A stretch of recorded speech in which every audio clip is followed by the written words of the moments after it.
Good morning. This is Susan Wilhelm of the California Energy Commission.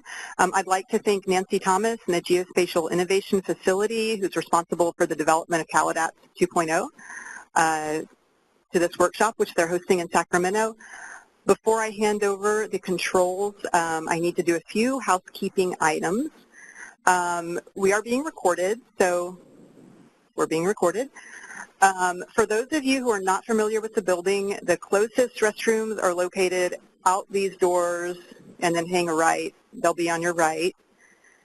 There's a snack bar on the second floor under the white awning, and if we have an emergency and the building is evacuated, please follow me and Yuho out the exit. We know where we're going, and we'll go to the farmer's market on that corner. We'll reconvene at Roosevelt Park, where there's a beautiful farmer's market on Tuesdays.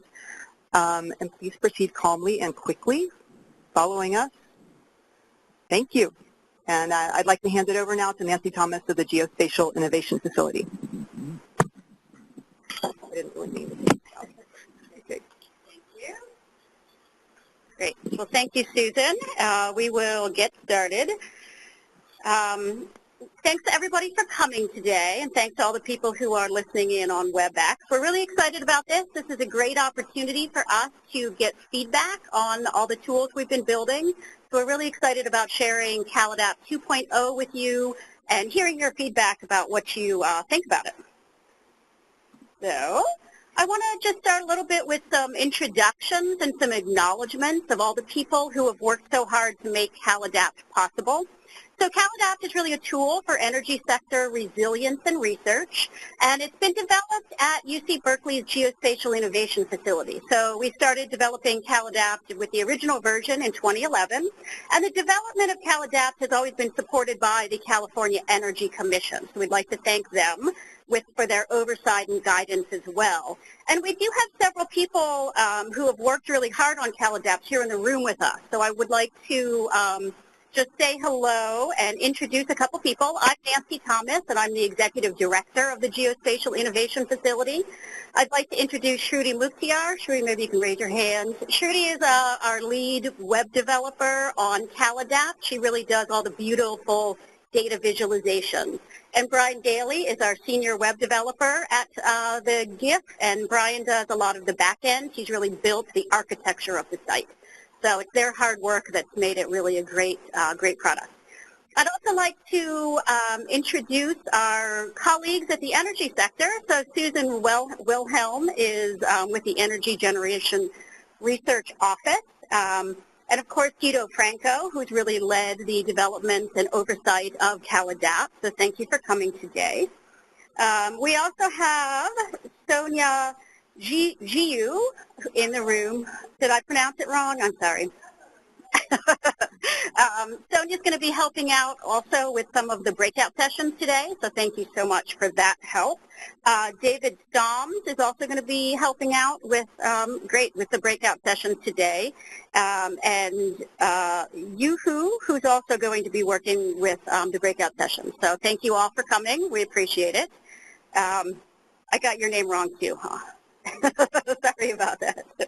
Well, thank you all for coming. We are really excited about it today. And of course, we've had a lot of other oversight and guidance on CalAdapt over the years. Certainly our technical advisory committee has been very helpful, both the past and present members of that. And of course, the data sets, all of the great data sets that we are working with on CalAdapt were created by many different partners and different research institutions. So we want to thank them as well. So I just want to go over the agenda really quickly. What our goal today is to introduce everybody to the new features and new tools within CalAdapt 2.0. So I will do a little introduction, and then I'll do a live demo of the website so everybody can see what the new stuff is. And then we're really interested in getting your feedback. We're going to have Susan Wilhelm will do a little bit of a user stories. So she's going to show you how CalAdapt has been used by people in the energy sector. So a couple case studies. And then we're going to jump into getting feedback from people. So we really are interested in learning, you know, how does the site work right now? Are you able to do the things that you need to do? And we're really interested in hearing more from you about new tools or new visualizations that would really help the energy sector to do its job. So we're interested in hearing what your ideas are for how we could improve CalAdapt. We will wrap up. We'll report back from our focus groups where we're really going to try to get feedback on specific tools. We will all come back here, report back, and wrap up by noon. I think most of you know that there is an afternoon session as well on the Adaptation Clearinghouse. So we'll end this at noon. We'll go and have a quick lunch, and then we'll come back at 1 and go through the Adaptation Clearinghouse. So just a little bit more about CalAdapt. I think a lot of you are familiar with CalAdapt, certainly the original version. And what we're really doing with CalAdapt is a tool that includes, rigorous scientific data on climate change science and makes that scientific data actionable at the local level, specifically for energy sector needs. So our guiding principles at CalAdapt have always been to convey local climate risks. And again, we use rigorous scientific data within all of the visualization and tools in CalAdapt. So it's important to really be using the latest, greatest peer-reviewed science on our tools. We try to make everything easy to understand so that even complicated climate change projection information is easily understandable by a wide audience. We use interactive maps and charts so people can really dive into the data and learn about what they're interested in looking at. We allow access to the primary climate change data. So a lot of our users are actually scientists who come to CalAdapt and download the actual data sets, and then they can do their own analysis on them. And something that we're really working on now with CalAdapt 2.0 is enabling people to develop their own custom tools. So we obviously can't create every possible tool out there, so we do allow people to access the data sets and create their own tools on top of that. And I'll talk more about that in a few minutes.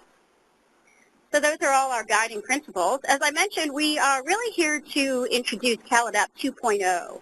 We're really excited about this. We launched this version of CalAdapt in August, and we're really interested in showing you what the new features are and getting your feedback on it.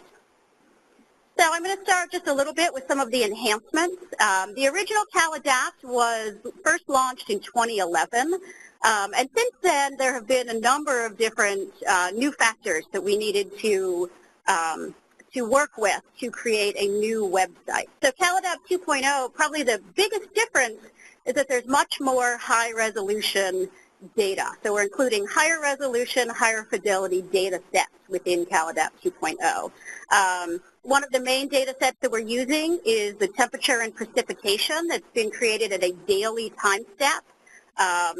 That's downscaled LOCA, localized climate analogs, downscaled CMIP5 data, and that's created at script. So that data is a higher resolution than our previous data sets. It's 1/16th degree, approximately 6 kilometers by 6 kilometers. And we have many other new data sets as well, which are higher resolution than what we had before. We have some inundation data created by Dr. John Radke. We have observed historical data, wildfire data created by Leroy at University of Merced, and many other data sets as well, which are higher resolution. A little bit more, we also have enhanced data visualizations on here. So we've done a lot to really make the tools easier for people to use. So we include, one of the things that people have asked about is including different boundary layers. So we can use, we actually have preloaded boundary layers that people can use to aggregate their data, which is really helpful. Something new that we've also done is that users can upload their own shapefiles. So if you have a region of interest that you want to look at that's not in one of our standard tools, we can load it in and you can use your own data set. So that's a really nice feature as well. A couple of these other things, slider tools and the ability to print charts, we're going to show live. So we'll talk about that soon. We also have improved the access to data. So, there's a lot of different climate data out there, and I know a lot of different people want to use it in different formats. So we've allowed access to the data in a wide variety of formats. One thing that users can do is download the actual charts themselves into the visualizations into a PNG file. So if you want to look at just an image, which you can then put into a report, that's something that's really easy to do. You can also download data as a CSV file. So if you want to use this information in a spreadsheet, you can do that as well. For some of the more advanced users or people who are doing more with geospatial data, we have GeoTIFF as a format for many of the selected tools. And then we also have primary NetCDF data. So many of the data sets are available in NetCDF for scientists who want to graph the data and do their own research with it. We actually have much more data available in NetCDF than we have data visualization tools for. So you can download all 32 CMIP5 models for 2 RCP scenarios.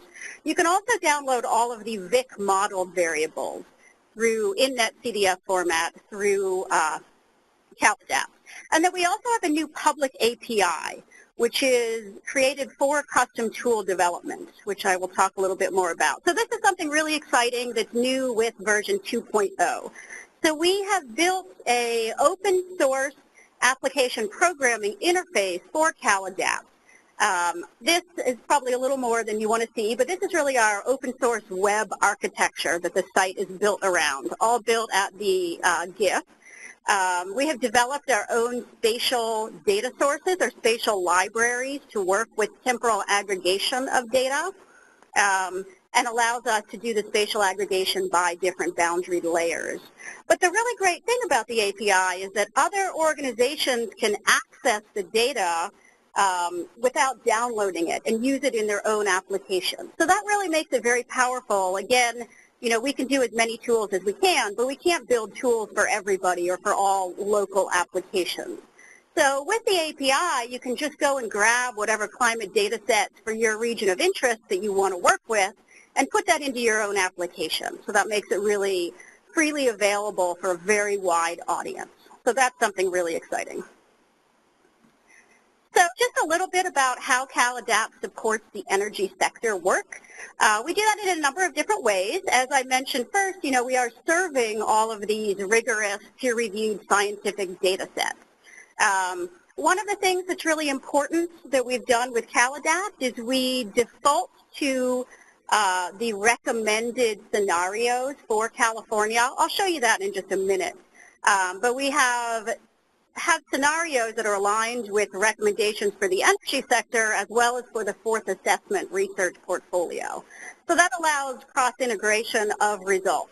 We also provide resources and outreach, so things like this workshop and doing webinars around training people to use CalAdapt. We will develop specific tools for the energy sector and again allow development of tools through that API.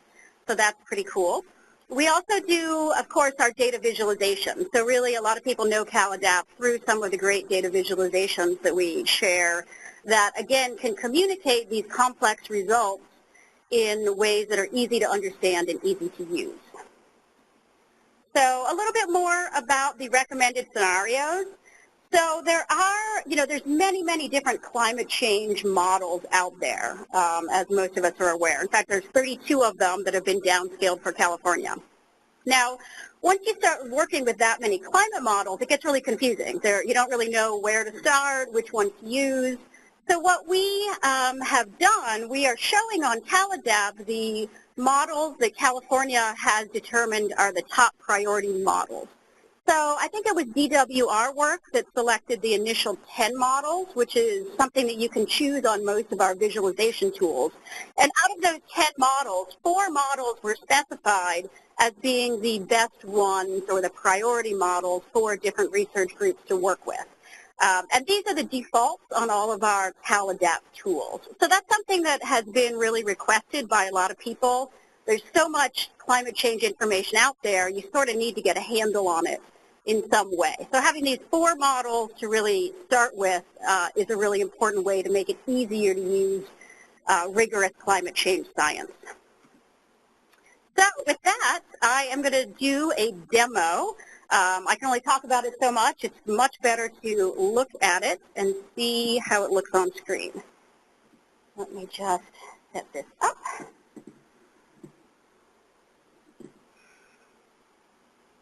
Okay, so it's always a little nerve-wracking to do a live demo, but it should work. So what we're just going to do is go to caladapt.org, cal-adapt.org, and this is the landing page of our new site. And we're just going to jump into showing some of these different tools. As you can see, we have tools around annual averages. We have snowpack, sea level rise, wildfire.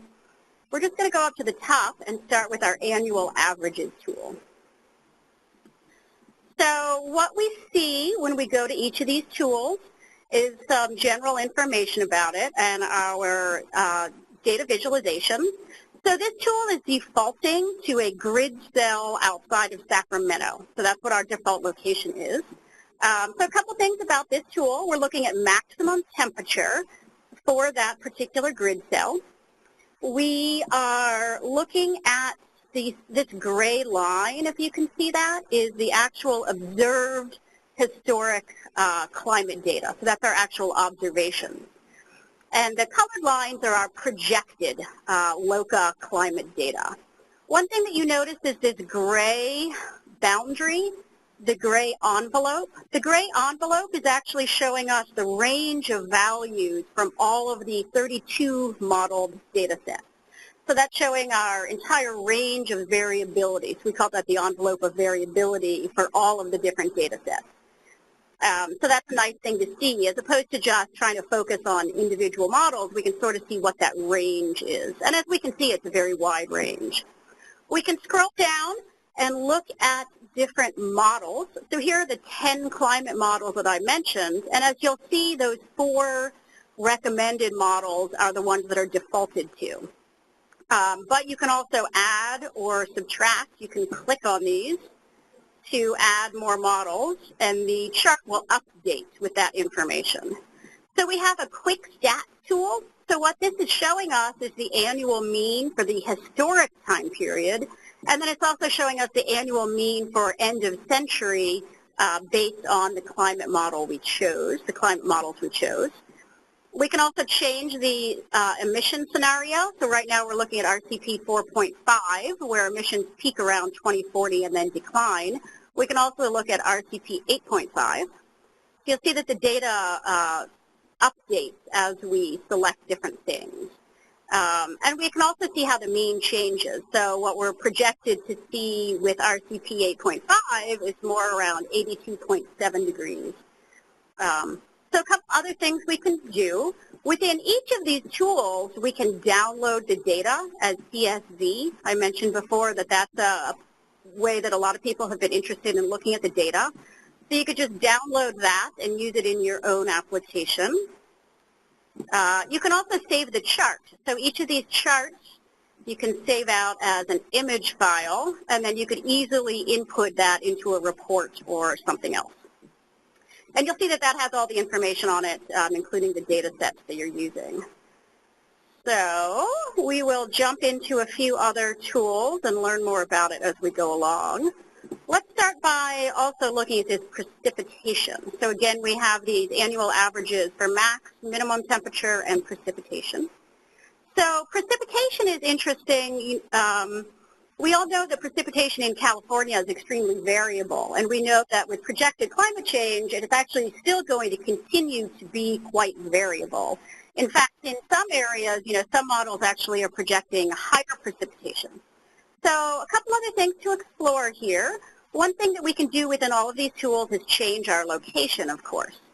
So I could continue to look at individual grid cells, or I can use one of these aggregation boundary layers. So all of these layers are defaults in CalAdapt, and you can select any of them that you're interested in. So watersheds, climate zones, counties, and a couple of these planning areas as well. We are going to start and look at an area in Truckee. The Truckee-Donner Public Utilities District. So in order to use these boundaries, I just select the one I want, and then I find my area, and I click on it, and then I go to Update Chart. So this is now automatically updating all of my charts for that region that I'm interested in looking at. So again, it's averaging the data over that area. And again, it'll do whichever models I'm interested in looking at. So with this tool, we are able to see what the average precipitation is projected to be. So we can see that for our historical period, it was around 32.7 inches annually. And we're actually projected with these particular models to get an increase in precipitation in the future. Again, we can look at individual models if we're interested, so we can just select individual models. So we see that some of these models are basically showing an average of the same temperature or the same precipitation in the future, and some are actually showing increase. So I know that in the Truckee area, when it was so wet this winter, there were a lot of problems with flooding and power outages. So it's interesting to note that with projected climate change, we might actually have more extremes in precipitation and not just a decline. A couple other things you can do with these tools. You can always use this tooltip to find out actual absolute values or the actual values of each of these models at a particular location. So with that, we will check out a few other tools. My favorite one to show people is always the extreme heat tool. I think this is really interesting to look at. So the extreme heat tool is using that daily temperature data from LOCA. And what this is showing us, again, we have a gray line, which is our observed historical data, and then our colored lines are our projected. So the way the extreme heat tool works is we look at the observed historical data and look at all of the data in the warm season and look at the 98th percentile value. And that value is what is an extreme heat threshold for that area. So your extreme heat threshold varies depending on where you are in the state because it's based on that data itself. So this again is defaulting to a grid cell outside of Sacramento. And what we see is that the extreme heat threshold for Sacramento is about 103.9 degrees. I don't think we're going to get that hot today, which is good. So on average, in the historical time period, we got about 4.3 days per year that meet or exceed that threshold. So that makes sense. You can sort of imagine that. But then we start looking at these climate models and looking at the projections in the future. So with an RCP 4.5 scenario, if we can really, make some difference with what we're doing, we are projected by end of century to have about 24 days on average that meet or exceed that threshold. So that's a lot of hot days, probably more than most of us would like to see. But when you go to the RCP 8.5 scenario, you really see a big difference. And this is calculating, I should mention that this is being calculated on the fly from that daily data. So when we look at RCP 8.5 with these four particular climate models, we are projected to see on average about 40 days per year that exceed that temperature. And that's really hot. This tool is very interesting to play around with. Again, we can change locations and look at different areas. One thing, let's see, we can look at cities. Again, you just want to type the name that you're looking for into the search button. So one thing I do want to mention, one of the aggregation data sets that we're really happy to have in CalAdapt is the census tracts with the Cal EnviroScreen data. If you're not familiar with Cal EnviroScreen is a tool for identifying neighborhoods that are very high, have high pollution, and also have sensitive populations that are vulnerable to that pollution. So the Cal EnviroScreen scores are higher for sensitive areas and sensitive populations. So I know that around Bakersfield we have several of these tracts that are designated as being highly, people are highly impacted by pollution.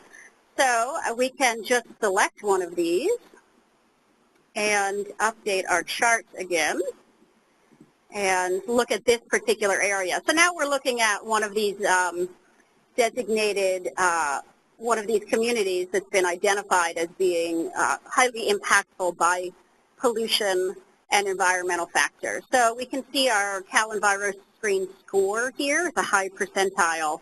So we can actually look at these areas individually. So in this area outside of Bakersfield, our extreme heat threshold is 107.7, and with an RCP of 8.5, we're actually projected to see around 45 days per year in the future that exceed that temperature.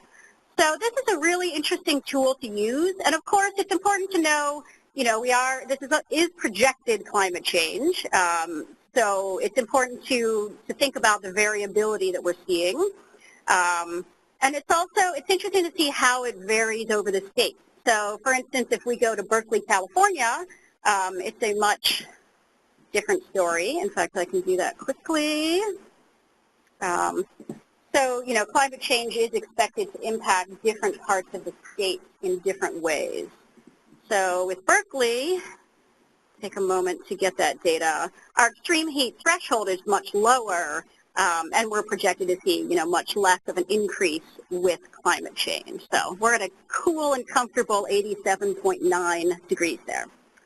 So I really love this tool. It's a great resource to show people who maybe are less familiar with climate change, because everybody can understand a hot day. It's interesting if you're going out to give talks. You can use this tool to show people what their area is projected to look like.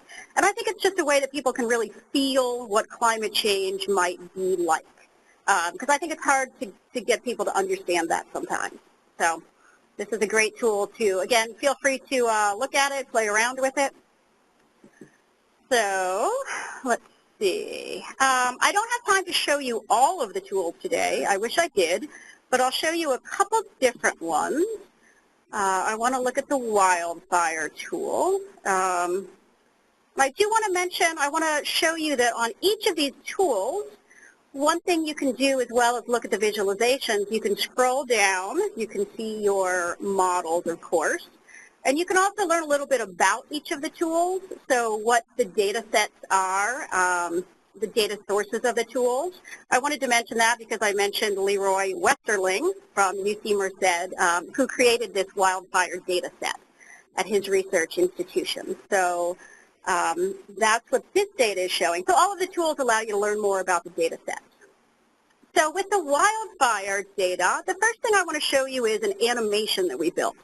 So we have this animation on both the wildfire tool and also the snowpack tool, because you can really see how these are going to, are projected to change over time. So users can change a couple things. What we're seeing is the annual area burned. And with this visualization, we can select a time interval of 10 years or 5 years, and we can select the model. I actually want to look at this warm, dry model, and I want to look at the 8.5 scenario. I don't want to go into the details right now. We are going to have a breakout on wildfire, but you can also change the population growth scenario, so that's something that you can also change as a user. And you can play the animation. So the average annual area burned goes from a lighter color to a darker red. So we can look at how that's projected to change over time. And again, this is a nice thing to put into graphs or slides, just as a real nice way of visualizing how what the projected changes are. I think that is quite impressive. And then, of course, we also have the charting capabilities, as we do with all of the tools. Again, with this tool, we can also change the population scenario. So there's basically 3 different populations, a high population scenario, central, and low. So that does impact the results a bit. As always, we can change our location. So for here, one thing I should mention, since I accidentally clicked on that, we have these default boundaries, but we also have allowed people to upload their own boundary file. So again, if you have a shape file or a GeoJSON or a KML file, you can upload that, and then you can graph all of your own data, all of these data sets for your own area of interest. So right now I want to look at counties, and I want to look at Shasta County. And I can update the chart and look at the results in this area. So I know Shasta has been interested in wildfire information, and we can see that there is projected to be quite a dramatic increase in annual mean hectares burned with climate change scenarios. A couple other things about the tools. I can also look at the RCP 8.5. A couple other things that I didn't mention about the tools.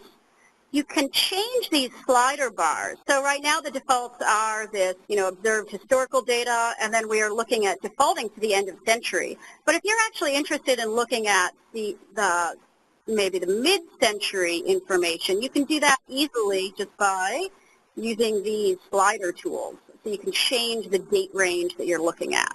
So I know a lot of people maybe need to zoom in on particular time periods, so that's a really helpful feature. You can also zoom in on this chart itself. So you can use these tools to really focus in and look at exact results for a particular time period. So those are some nice features as well. So I'm going to show you one more tool and then show you a little bit more about the site. This is one of our most recent ones, which is our degree days. So this is something that we built more specifically for the energy sector that's looking at cooling degree days and heating degree days for different regions, or again, for whatever region you're looking at.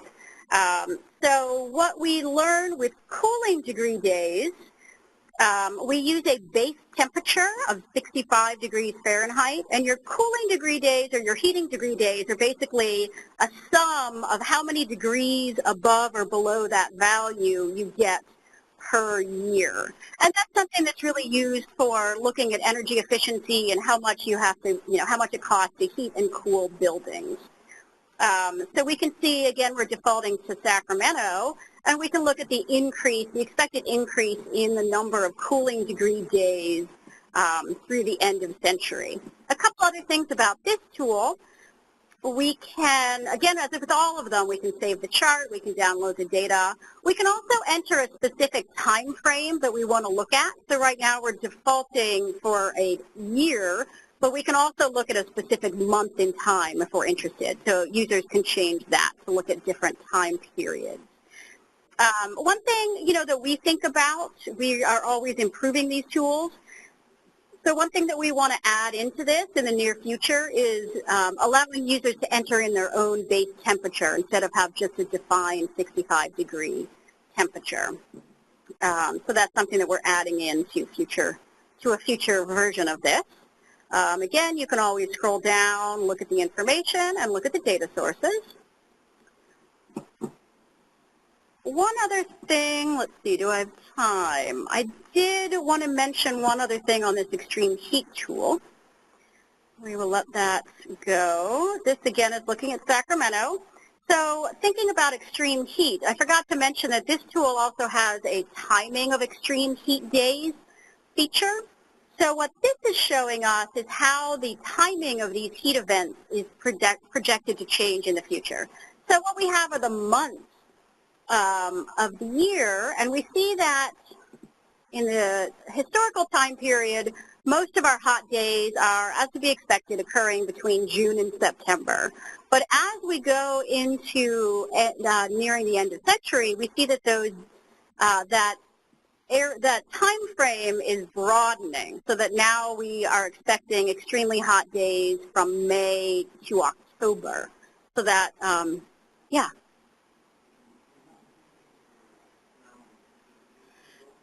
We don't right now, but that's the kind of thing that we're interested in hearing, if that's something that you'd like to see. Yeah, so that's a good comment. Yeah, for the moment, we just have it for this tool. What's that? Right, it's not in this, yeah, it's not in this type of,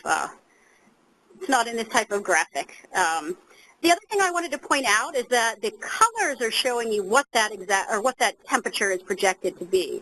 So in the historical period, we have more of these purples, which are a little lower, 103.9.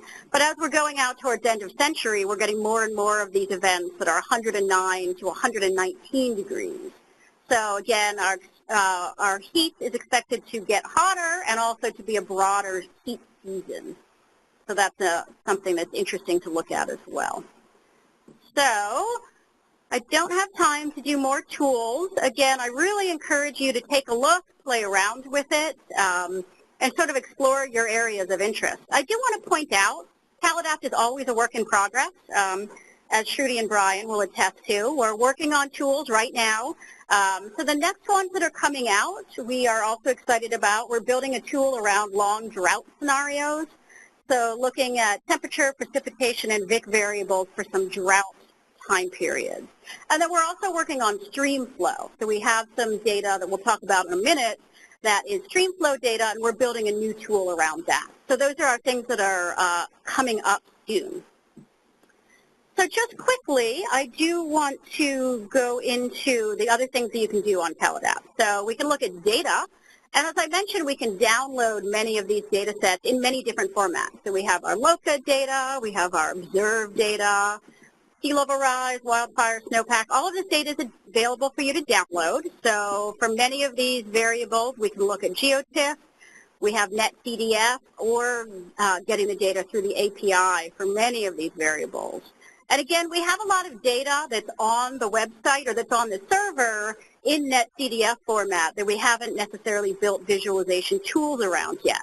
So for example, you can get the relative humidity data or the stream flow data now through the server. We're also really happy about the resources. If you go to the resources page, there's a lot of information to help people understand how to use this data.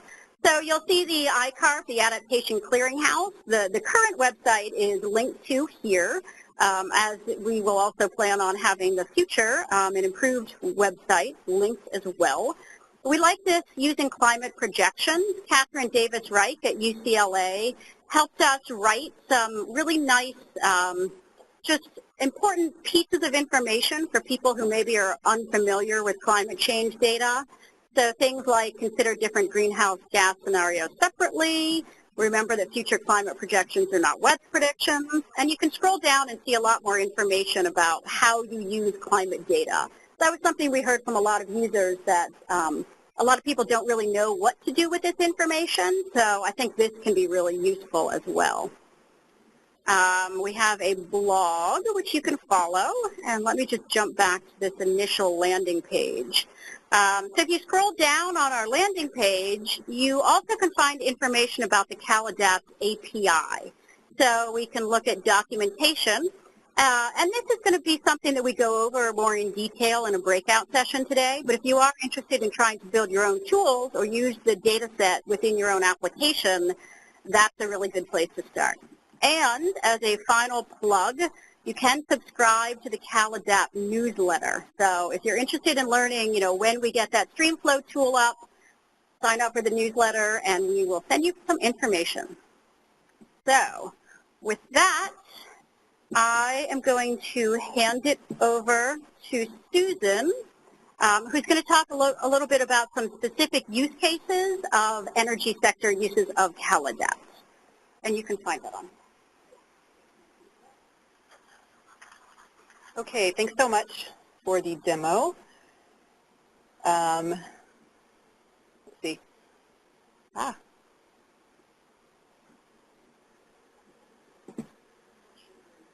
Yeah, we gotta. Okay, so I'm Susan Wilhelm. Good morning. Thank you for being here, and thanks for the many folks who are also online. This morning, I'd like to offer a brief overview of how energy sector stakeholders are using CalAdapt, as well as a few examples of folks outside the energy sector leveraging the tool. And I'd also like to say just a few words about future plans that the Energy Commission has for development of CalAdapt. Use of CalAdapt has been instrumental in supporting investor-owned utilities' participation in the U.S. Department of Energy's Climate Resilience Partnership. To name a few examples, PG&E used CalAdapt's extreme heat tool to explore intensity and duration of heat waves. Both SoCal Edison and SDG&E used CalAdapt for spatial analyses, GIS-based analyses, to better understand vulnerability of their infrastructures. Since that time, the IOUs have really transitioned from thinking about potential vulnerabilities to planning for resilience. And I'd like to call out, and specifically, San Diego Gas and Electric, as presented at an adaptation workshop on April 29th by Brian D'Agostino. Hi, Brian. SDG&E has used CalAdapt to support actual design of infrastructure, to support investigation of their design standards, and to look at their system hardening strategies. All this to have a systematic approach for resilience for their utility.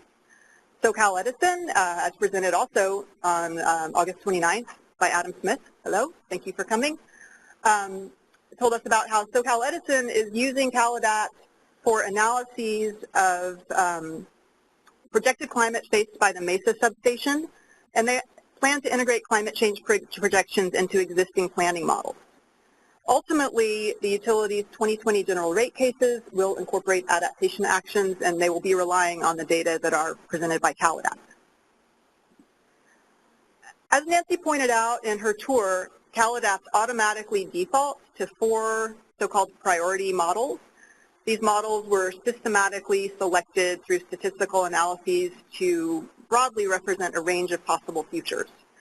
And as Nancy mentioned, this is one of a very important thing for our users, and especially for investor-owned utilities, to know, hey, what scenarios do you want us to plan for?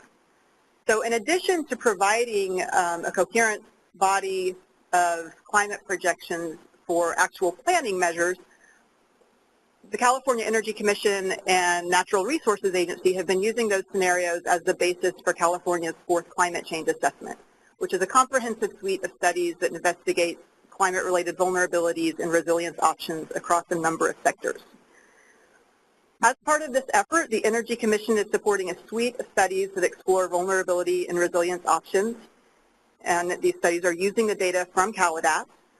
For example, energy researchers involved with the assessment are using the data on CalAdapt for analyses of energy infrastructure and operations as they relate to wildfire, extreme precipitation, and more. What you're looking at in this figure at the bottom is taken directly from CalAdapt, and what you're seeing here basically is that when you select your location, you can pull up various elements of the electricity sector grid. So you can look at transmission lines, substations, and generating facilities. And I pointed specifically at class 25 and 66 in Shasta County because one of the studies that is contributing to the 4th climate change assessment has found that just between year 2000 and 2016, we've had 17 fires within a quarter mile of those transmission paths. And the last thing I'd like to say about this body of research that's relying on the same data that is being relied on for planning is that it really provides a coherent basis for utilities to say, okay, we're doing research based on the same scenarios we have to plan for. So we're trying to be coherent around all of that. Okay, so as a publicly available tool, and many of you know this, CalAdapt has been embraced by a number of resilience efforts beyond the energy sector.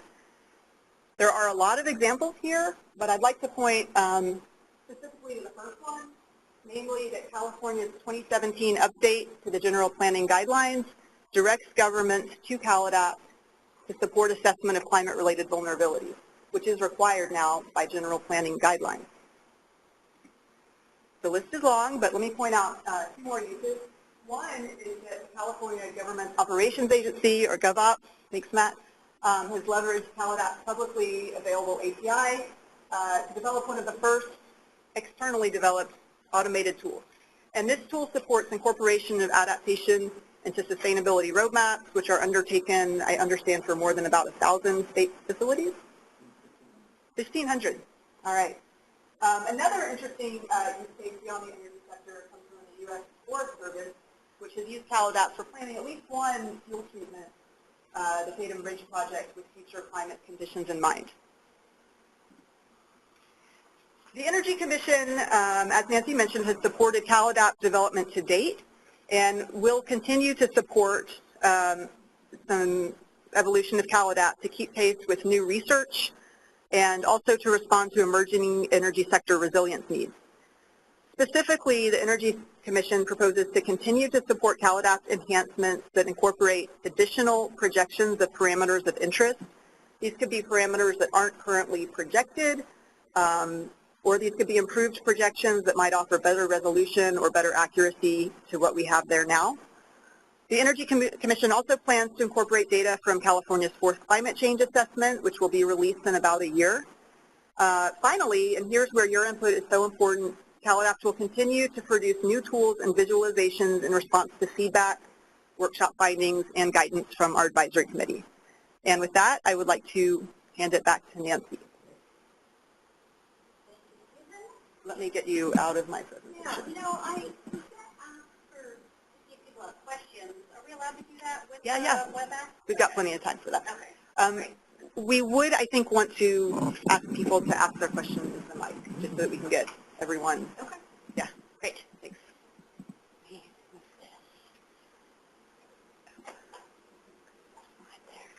Okay. So thank you, Susan, for that. That's very helpful. It's great to see how people are really using the tools, so that we're happy to see that. So I just want to spend a few minutes. We are going to go into breakout sessions, so we will be able to spend more time. But I do want to see if anyone has questions right now from what they've seen so far. Anything in particular people would like to ask? Yeah.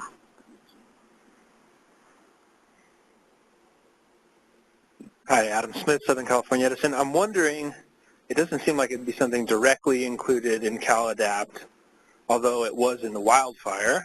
I know you have Dr. Leroy, seems like right here. Population growth, the energy sector, and especially electric utilities, obviously, we're serving where there is demand. As we're looking out very long ways into the future, I think, at least in the Southern California region, we're anticipating quite a bit of additional development out through the Inland Empire, maybe buildings that aren't there today, maybe new houses that aren't there today. And I'm wondering, is this either state agencies or, I mean, are there population growth scenarios or, you know, ways we can visualize that could be useful for electric utilities? You know, we are a recipient of climate data in the same way electric utilities are, frankly, a recipient of population growth data. We are not the experts at this stuff. We're the users of this stuff. So I don't know. Maybe it's just a question for a number of people, maybe even folks in the crowd. I just don't know the answer to that. Are there, you know, it seems like we have some population growth stuff. Are there others that would be useful for utilities to be thinking about or checking out? I'm going to let Susan answer that. I think there are data sets out there. Thanks. And I'll give you a first answer, and then I'll punt to David.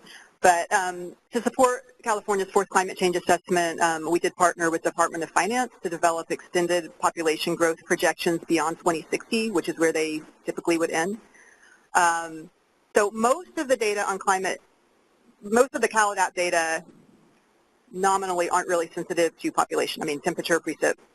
I mean, on some level, LOCA is a statistically based method that kind of implicitly incorporates heat islands, but I don't want to go there. I don't know enough about it. I think, you know, we do have those data, and it would be great for us to hear about how the utilities would use it, what sort of granularity you would want in a visualization, what sort of time horizons you would want. I mean, the 2100 that's looking really far down the line, but you know, we could think about incorporating that into things like cooling degree days, heating degree days, could think about a cumulative tool. So we would love to hear your ideas on that. And even if you don't come up with all of them today in the breakouts, please, you know, send us feedback. We do want to hear from you. Yeah. And David Stomps can say more about the actual data, but just so you know, he's back there. Oh, if you'd like to, yeah. Up to you. You know more about this, right? So as Susan said, the population projection data was Department of Finance. Through 2060, it's the same as the data that they post on their demographic website. For the fourth assessment, the fourth climate change assessment, they agreed to extrapolate that out to 2100 under 3 different levels of growth scenarios by changing the immigration and fatality and mortality rates, things like that. Those data, like the ones on their website, are county level projections. They're not, you know, detailed. Yeah.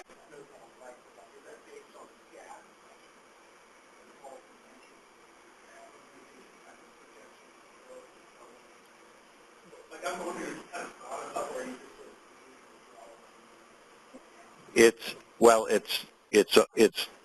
a fairly sophisticated model based on those different rates and assumptions about those rates but for each county. But it's not, and I'm going to get in trouble here if I speculate too much about how much of the information, and one of the things actually we were interested in doing is some of the fourth assessment projects that were using that data that were interested, for instance, in comparing it to SCAG's projections, which at the county level were a little bit different. I can't remember which one had a slightly higher population growth figure. And I believe SCAG's is a lot more spatially disaggregated as well. So that's probably more than sufficient for now. We can talk later. Yeah. Yeah, thanks a lot, David, and thanks for the question, Adam. I'll hand it back to Nancy.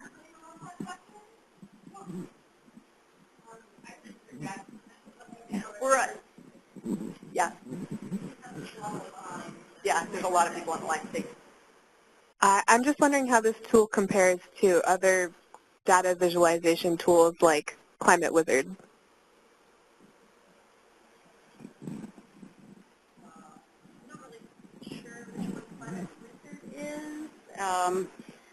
So I'm not quite sure what Climate Wizard does. Yeah.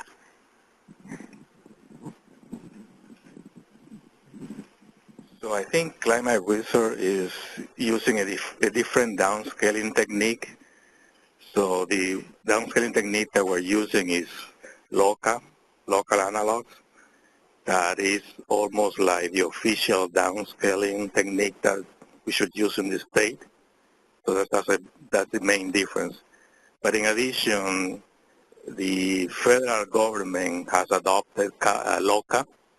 So now the feds pay script to use LOCA to develop the same type of climate projection for the U.S. as a whole, and that's being used for the next national assessment. So I'm trying to say this LOCA is the official downscaling data set that you should use. Thanks, Gita. Thank you. I do know that, I know there's a lot of other sites out there. I don't really know of anything else that allows access to the primary data as well as the visualization tools and all the different data access methods. So I know that that's one thing that CalAdapt really specializes in. So, anybody else? Yes.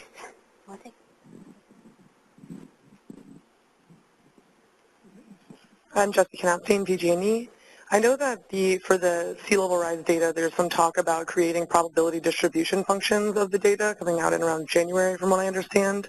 And for decision making, that kind of information is really useful for us. And I was wondering if that is in the pipeline for any of the other climate impacts, and if and when. And I know that there was also a discussion of a cost-benefit analysis potentially being put together at the joint meeting with the CEC and CPUC, IPER, and I think that would be very helpful in that discussion as well. Yeah, I think a little bit of that is beyond Nancy's domain in terms of what data will be developed. We would love to hear from PG&E and the other IOUs especially on what data sets would be useful to you.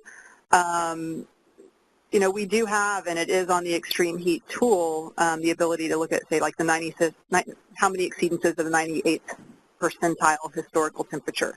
So there are a lot of ways to look at, you know, instead of annual average at Tmax, you know, look at some percentile of a daily maximum, for example. We want to hear from you guys on that and know what you need, I think, before we start developing more on that. But in terms of ways to slice and dice the data we have, I think we do have very much the capacity to look at, you know, things beyond averages. So please, when you have ideas, do send them in terms of the data we have. In terms of what you'd like to see developed, though, come to the Energy Commission. In terms of the cost-benefit analysis, that's beyond both of our domains. But thank you for bringing that up again. I'll delay that. Yeah, and as Susan mentioned, we really are interested in hearing ways that people would like us to visualize this data, you know, so that's very helpful that that's something you'd be interested in. So, yeah. Anybody else? Yeah.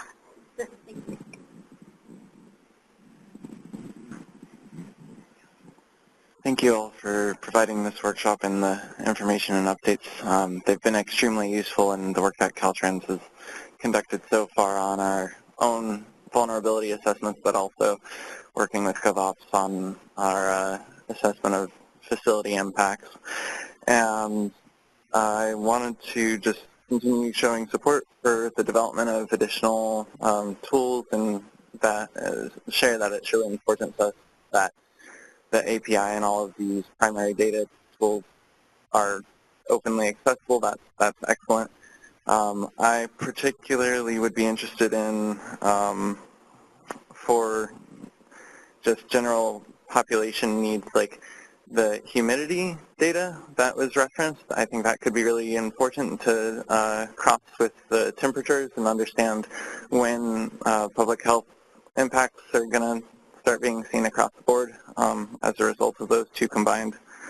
I'm not sure if you already have it, and I feel like I should, though, information about the vertical resolution of your maps, if there is any as of right now. I know that you referenced potentially adding stream flows and hydrologic modeling, both of which I've been told depend very much on having very precise vertical elevation or digital elevation model type LiDAR data in order to understand how those stream flows and hydraulic dynamics might change. So I guess that's both a question and a statement. Is that already part of the tool, and could it be a consideration for future development? And then the last part to what Susan just mentioned about looking at different statistics of temperature. Your teams have been extremely helpful in extracting some of those statistical analysis, but I was wondering if there's also thoughts towards being able to extract those from the site itself, or if it's through continued coordination with the research teams that we would get different types of temperature outputs or different statistical analysis. I'm going to respond to just one question on the digital elevation models. You know, in some cases, like with John Radke's data set that portrays inundation associated with various increments of sea level rise plus an extreme storm, there is a very high resolution digital elevation model that underlies that, and then CalAdapt plots the results. But as to any DEMs within CalAdapt, yeah, I don't know, again, we're interested in hearing what new data sets people might be interested in. I don't know that there's, we probably don't have room for anything like that right now, but if there is interest in, DEMs, they're not available through the website now. But again, I think the modeling that creates these data layers does account for that. We are interested, there's many different data sets, again, that come out of the VIC modeling, including relative humidity, that we have available on the server and through the API. We actually have many slides that show many lists of different variables that we have. We don't quite have time to go over all of that today, but we are really interested, especially in the breakouts, in hearing what other data sets you would like to see. And one of the things that we also think a lot about is how you want to see how it could be useful to visualize these things together, like you said, looking at relative humidity and heat. So that's something we're interested in hearing from you. What's most useful to you as the users? Yeah.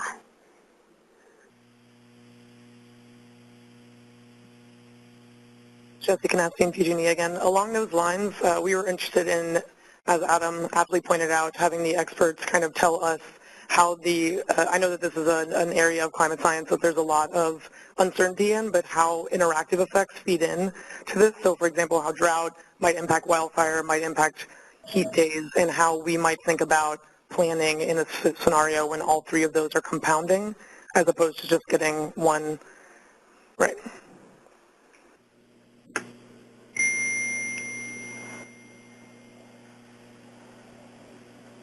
Not sure that we either are the experts in that.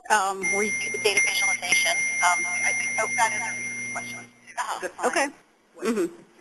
Right. But yeah, I think that's a great question and something that we should think about. And it could be, I think having some of the researchers in the room to talk more about that and how those things interact would be really a great idea. So sorry if that's not too helpful. But yeah, we're interested in hearing from you how we might want to, do the visualization tools around looking at multiple factors together. So I really appreciate all the questions. We do have time in the breakouts for more. So I do want to just quickly talk about those a little bit. One thing I did want to ask is how many people in the room have used CalAdapt? Can you just raise your hand? Oh, great. That's wonderful to see. How many people have used the new site, so CalAdapt 2.0 or the beta? Oh, great. So a lot of you have. Excellent. I'm glad to see it. I have a couple general questions that I am hoping to talk about more in the breakouts. We don't have time to do it right now, but this is some of the feedback we'd really like to get from people. So how you've used CalAdapt. What did you like about using it? Did you find the tools helpful? And what would you suggest for improvement? So we don't have time to do that right now, but I would like you to sort of think about these, and in your breakout sessions, maybe you could address some of those questions, because we really want your feedback on how useful it is for you. So, and the other thing, we really are looking for your ideas on what new tools that we maybe don't have right now, what really would be helpful for you. So, again, thinking about some things like maybe this relative humidity, is that something we want to build a visualization tool around? What do you find most useful? So we will break out into, our goal was to have 4 focus groups. And I'm going to go through each of these a little bit, but think about which ones you might find most interesting. So we want to break out into one group that's specifically looking at the climate tools, so temperature, precipitation, and relative humidity. So again, we don't have a tool built around relative humidity right now, but we might in the future. That's something that we could do if there was interest in it. But we want to talk about a couple things like what additional features would make the existing tools more useful. Things like additional statistics. Do we want to look at distributions as well as means, and is that valuable? I don't want to lead people in what to discuss, but these are some of the ideas that we've had that we would like your feedback on. Do we want to look at monthly or seasonal averages in addition to annual averages? Using a user-defined threshold in extreme heat. So those are some of the things we'd like to talk about and hope to get your feedback on for the climate tools. We also want to talk specifically about the wildfire tool. So with the wildfire tool, what additional features would make that more useful? There is monthly data. Would you prefer to see it at a monthly time step? Do you want to look at multivariate charts? So including more information on a chart. And then I think that we will have some data available on fire severity and emissions in the future, and are those things that you're interested in building tools around? So those are some of our questions, and again, we don't want to lead you too much. We are looking for your feedback. So one thing that's going to be new, you guys get to be in on the tool development. So we talked about this streamflow data, and we are just working now on building a new tool showing visualizations of this streamflow data. So if that's something you're interested in, this would be really helpful for us to hear what you're interested in seeing right now while we're in the middle of building this tool. And this group can also talk about some of the other hydrological projections, so the snowpack tool, and then also some of the other VIC variables. Are there there's a huge data set of VIC variables that we have on the site. Are there other things that you'd like to build visualizations around? And then our last but not least group is really focused, it's more of a technical group, so focused on how to really use the CalAdapt API. And we're very lucky to have Brian and Shruti here who are going to work with you and sort of show you some examples of how to use the API, and then also talk about some of the information we have on the website and what you really can use that for. So I would say that's a little bit more of a technical group, so you don't need to be a programmer, but you might need to have a little bit more technical knowledge to really get much out of that, just to see what's possible with the API. So those are the groups, and we do want to make sure that people are interested in all of those. And of course, you're welcome to talk about, anything that comes up in any of these groups. But I would like a raise of hands, and Susan is going to help with this because she knows which rooms to go to. So I want to see how many people would be interested in going to the Climate Tools group. Okay, up here. Okay, great. And Susan will be leading that group. What about the projected wildfire risk? Who's interested in going to that? Great. Okay.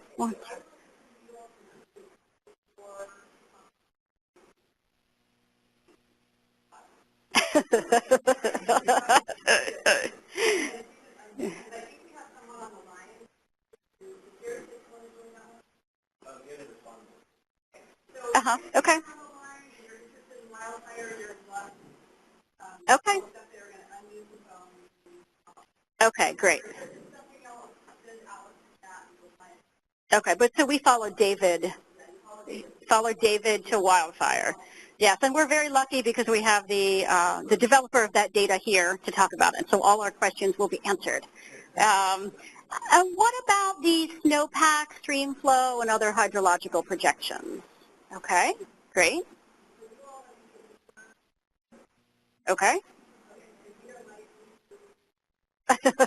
Follow Guido to wherever he goes. Great. And then how many people are interested in our CalAdapt API and custom tool development? Okay. All right.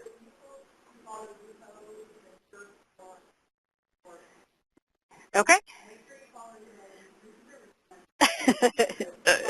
Great. And don't lose Shruti and Brian on that one. So, yeah, great. 11:30, right. So, yes, we are coming back here. Again, I do ask that everybody, somebody in each group take notes, and we'll bring them back here by 11:30. All right? Thank you.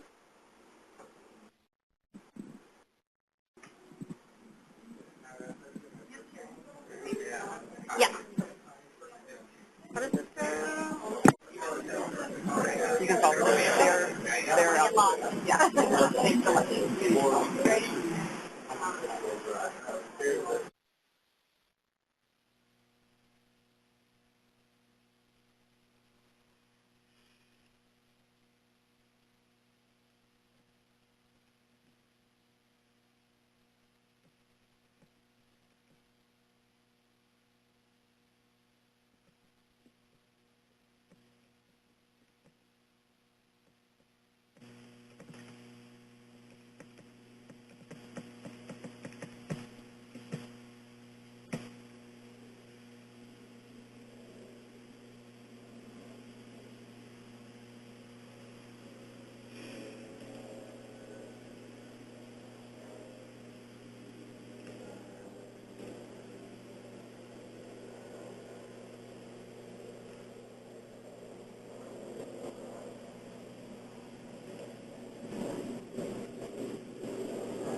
Hi, Gary, are you online? Yes. Who's this? This is David Stahns. Hello, David.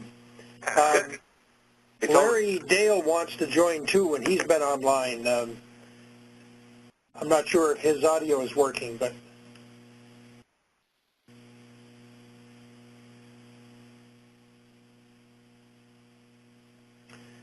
David?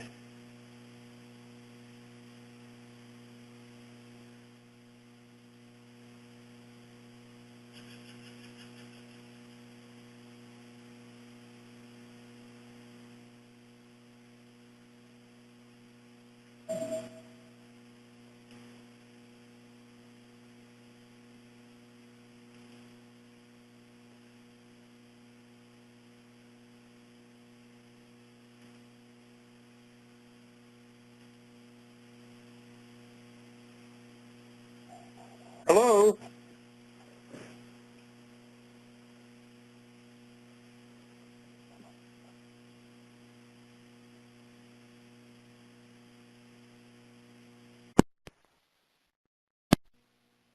Hello?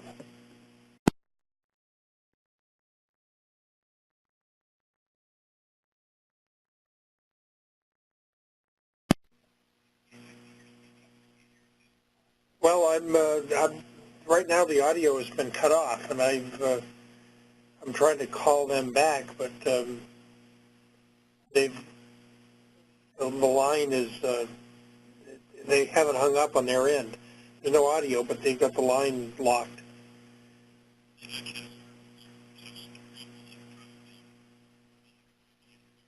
Sorry, that's the cell phone.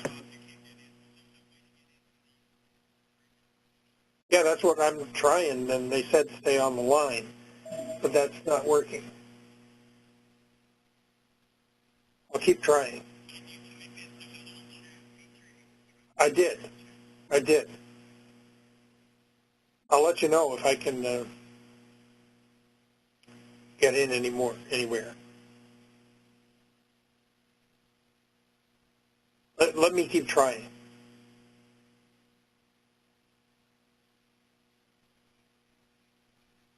Okay, that went away for me. I'm not. So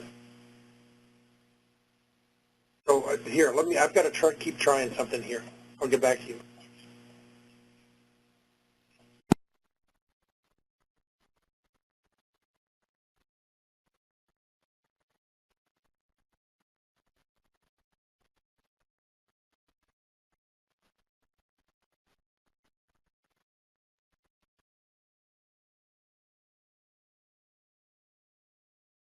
I can do that. I can do that. I'm a very bad scribe Okay. from past experience, so. Right. I can do that then. I listen really well, but All right. it doesn't come out the pencil. Right. Okay, that's fine. Sure. I do want to make sure that we get back. Group, Oh, yeah. And I could take some, plan to take notes too. Yeah. Wait Do for we have one more person to come back. For internet? Oh, just for Wi-Fi? No other people were using it. It should be the same as the, it like automatically logs you out. Yes. Call me one. ECM. Well, great. We are lucky to have you, Leroy, for any questions we may have on the data itself. That's great. All right. Thank you, ma'am. One more person.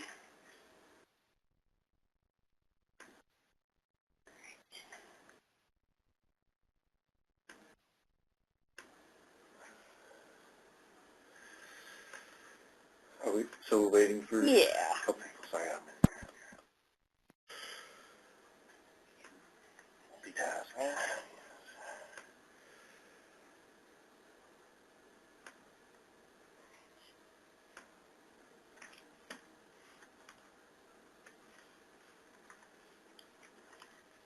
It looks like there were several people who were not able to call in today. Just now seeing my... Yeah, WebEx seems like it's always an issue, huh?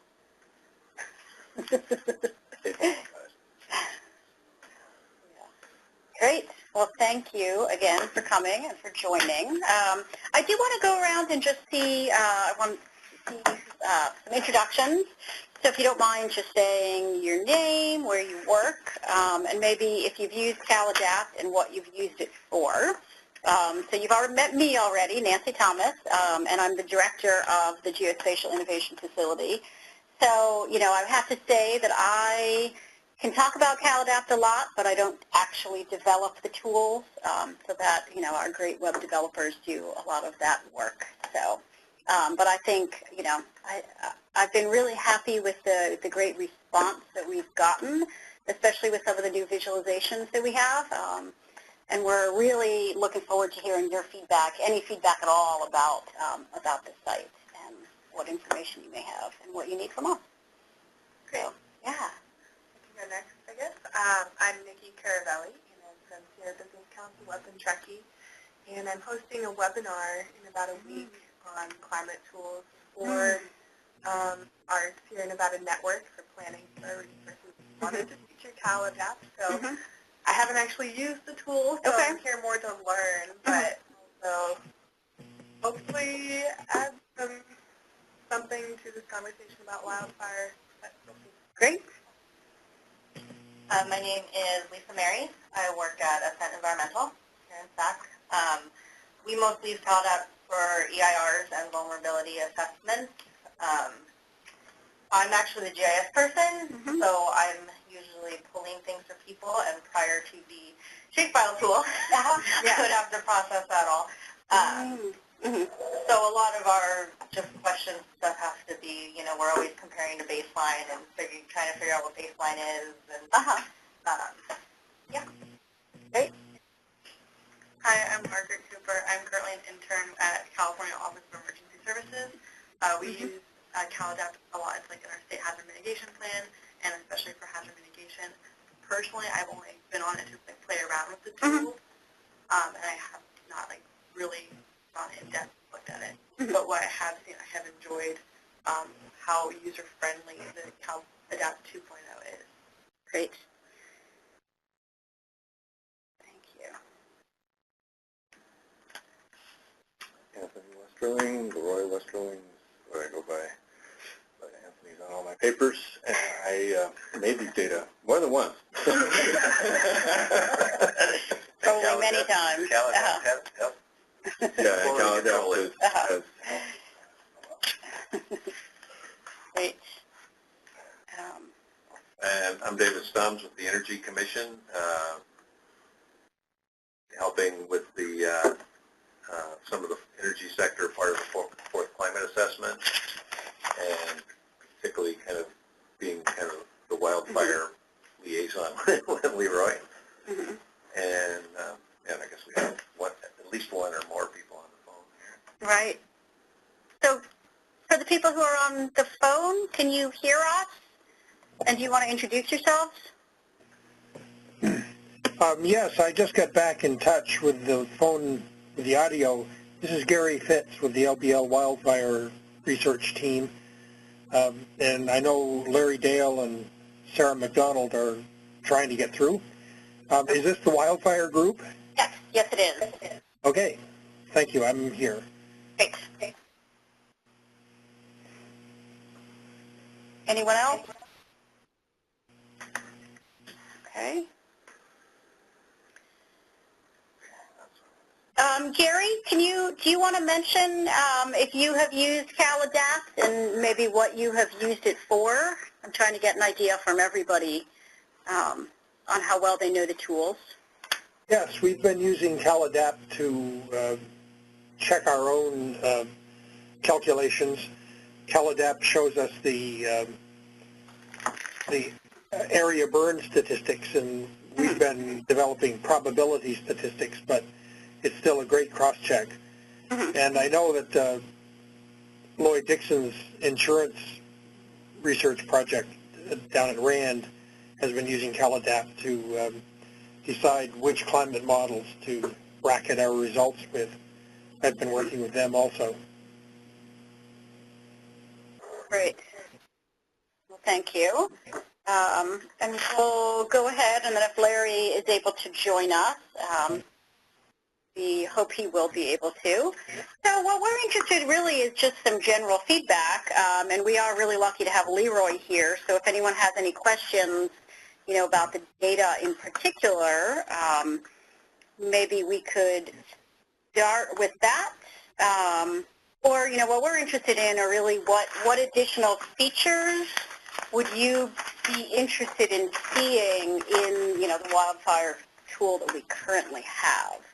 So if anyone has any ideas about that, including you, you're welcome to let us know what kind of visualizations you think would be good.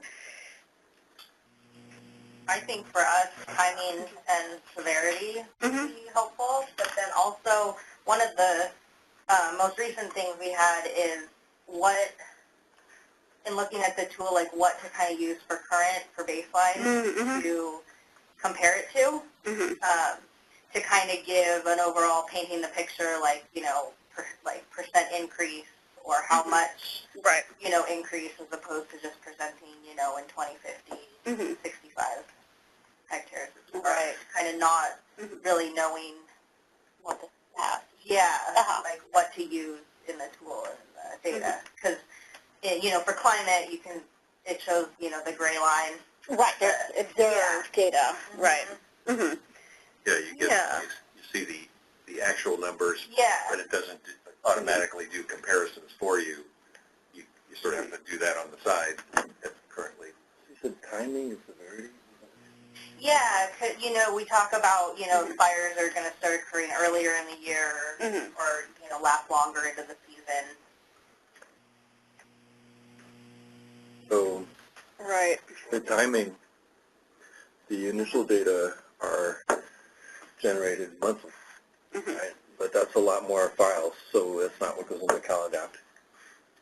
But that could be used to estimate changes in the effective fire season length, what fraction burns by what starts burning by what time. You remember we're modeling when the fire starts, not when the burning actually takes. But that would, you know, if there's some sort of shift in that they're starting earlier. Right. So we could capture the changes at the beginning of the fire season a lot more easily than the end. Because the fires burn longer after they ignite, we're not going to know.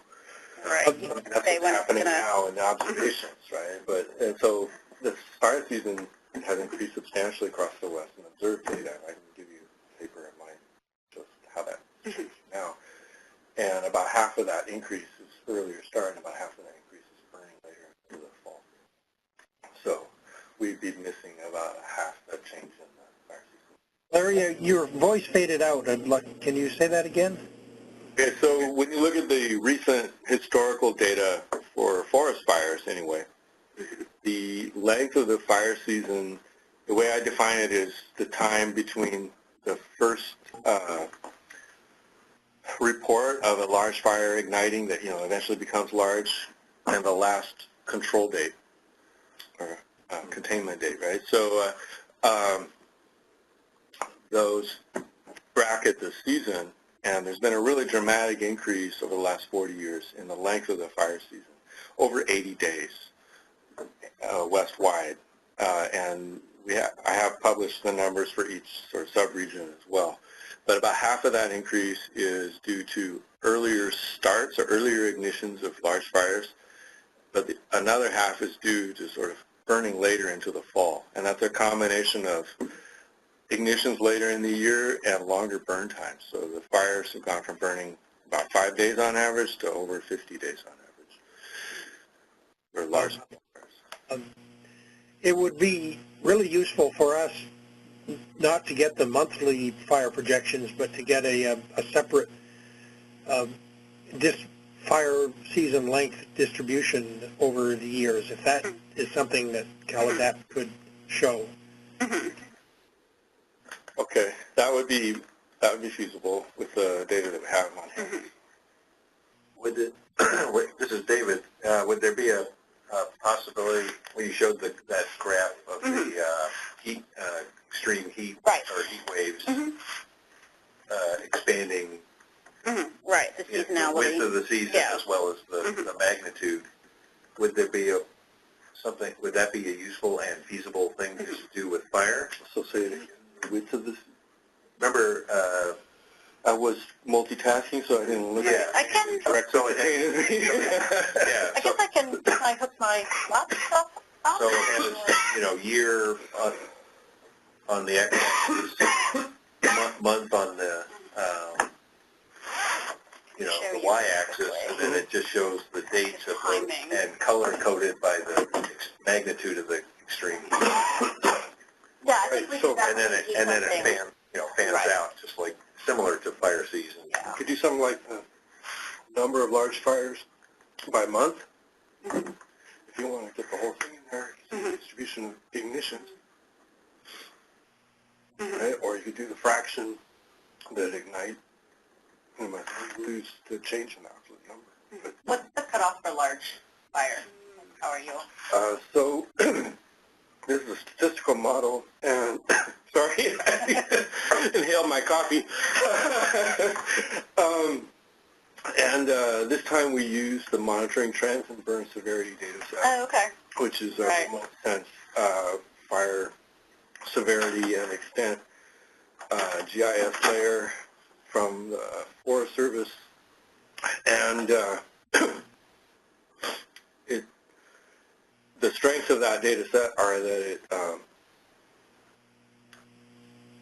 uses a more coherent approach to fires across, that in the documentary record might be reported differently based on what agency is reporting them. So here you get more of a coherent treatment. And so it's slightly more comprehensive in terms of the number of the actual fires that are in it. The drawback is that it doesn't start till 1984, so it's kind of you're missing a lot of the earlier data which are available back to the 1970s for most of the western U.S. federal lands anyway. And in California, CAL FIRE has got pretty good coverage too. So those are trends, and part of that is that the minimum fire size cutoff in that data set usually is 1,000 acres, or what's that, 400 hectares, yeah. And so that gave us a little bit larger threshold fire size, which means that in some forests, you typically, like up to a quarter of the area burned might be in the smaller fires that we're not modeling. They also tend to be a lot less responsive to climate variability, and so that's something that we're not capturing. We think about this data really good for capturing extreme events, right? But not so much, my simulations, but not so much for sort of the little stuff that doesn't vary a lot. It's more driven by like ignitions along roadways than it is by climate variability. One of the things I wanted to ask about, and I guess I can't get on the internet, maybe I can use your password as well. So I think, I could be wrong, it's hard for me to remember all the different data sets, but I think that we don't have, with the temperature and precipitation, we have the observed historical data, but I don't think that there's an observed historical wildfire data set. We provided this individual research group for it, but we haven't provided it to CalAdapt. Oh, okay. Oh, okay. I must have been asking the wrong people. Yeah, because it's always great to have the actual observed historical. So yeah, for some reason I didn't think that was available, but that would be great. Yeah, so that's like 1984. Okay. I forget which recent year, like 20. Okay. 14 or 15. I think it's 14 or 15. Yeah, I can't remember. Okay, great. Yeah, because we always like to look at that, and for some reason I wasn't sure that was available. Well, I will send you an email then. Yeah, because that's something we definitely like to see. And then, then you can start going more towards comparing to a baseline. So that's something, Do you want the raw data, or do you want, like... Is it gridded to... Well, so we gridded it. Okay, I think we want the gridded. Like, occurrence...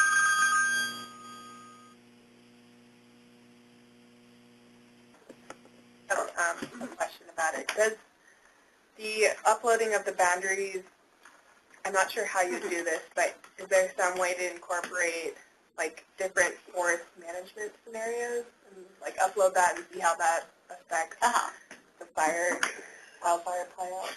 So in the fire size modeling, we have two model parameterizations, one for the Sierra Nevada and one for the rest of the state, because the Forest Service gave us fuels management scenarios for the Sierra Nevada.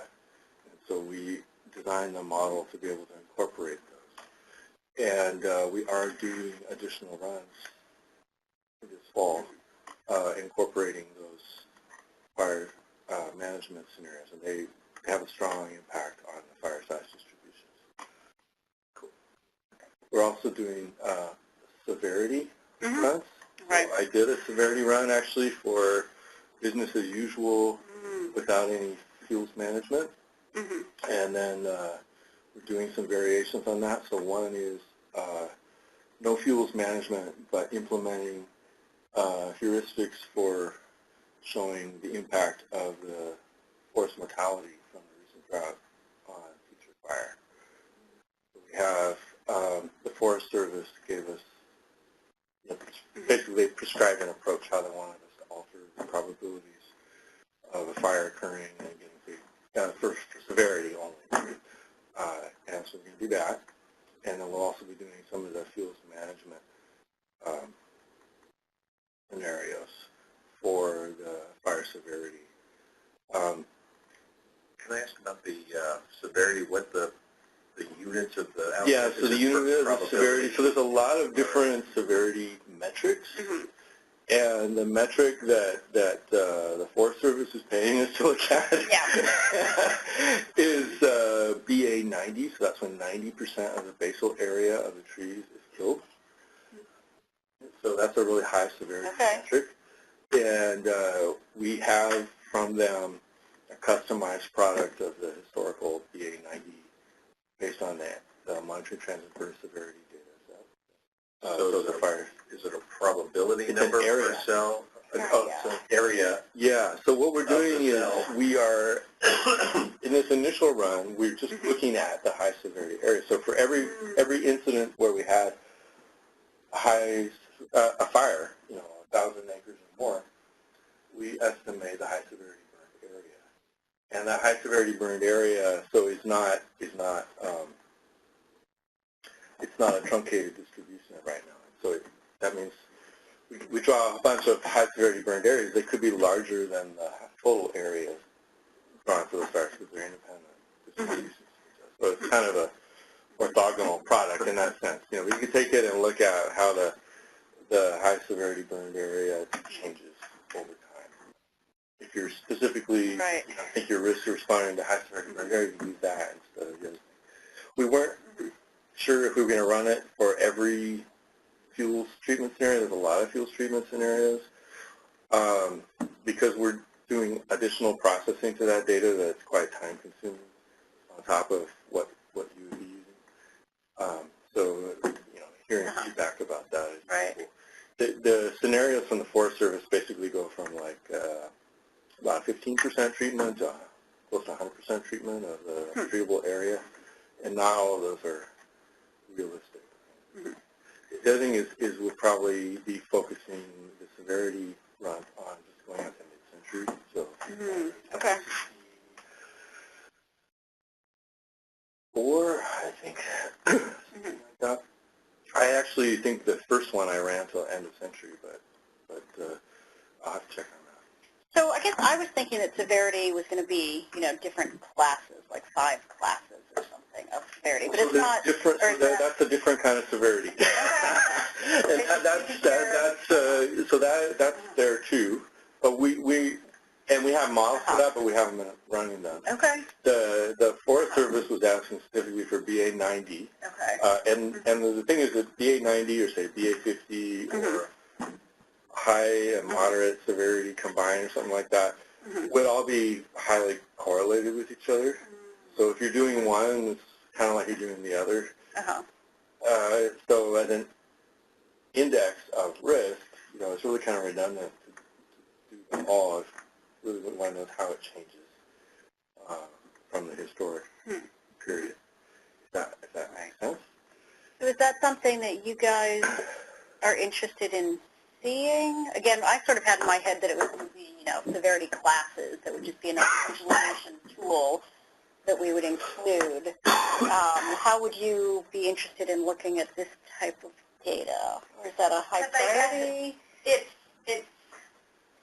It's not so much like quantitative that we need to look at it, but in some cases, like the amount of area burned may not change. However, the severity of what is burning is increasing. So it's not so much we need to present, like a quantitative type thing. Are you specifically interested in Sierra Nevada? I mean, we have projects all over, but it seems like for this, with the extreme fires, that it would be more focused. And we do have a lot of projects. I have another project with Matt Hurto at University of Mexico in Albuquerque, funded by AFRI, which is another CPA. Right. And there we're doing integrated vegetation modeling and fire modeling, so the vegetation modeling is dynamic. And we have a paper. I was editing the response to reviewers downstairs while I was talking and trying to see all the things. But it looks at fuels management scenarios in Sierra Nevada and effects on both fire size and severity. And actually the severity, the size doesn't change because that's sort of the way we parameterize the model, but the severity changes really dramatically with the pace of treatment. So we can talk about that. That's probably going to be out soon. But not necessarily something that would need to be on CalAdapt or, right. I have a comment / maybe question about the smaller level fires that you said weren't captured by the model. Because I'm sure it's common in not just this year in Nevada, but for instance, like lightning events. I just drove past one last night. Right. It turned off the power for like half the city, but it was a small fire. Right. So, is there some way to capture like does lightning increase with more extreme precipitation events, and does that correlate to like? So this is a complex question. Yeah. Multiple things we're asking about here. One is it changing ignition, right? And our model is basically implicitly assuming that ignitions, the kind you're talking about, don't change over time. Okay, interesting. So it's static. What changes is whether or not those ignitions can grow at a fast enough rate that they escape control early on, chance of fire. And another way to think about it is that we often have enough ignition, right? And especially around populated areas, so depending on what kind of fire you're talking about. And what the limiting factor usually is not ignition, but the rate of spread. So the climatic conditions of the fuels, they are a big fire. One approach we have taken, we did not do this time, was we actually have some historic lightning data for this season, and we've incorporated it into models before.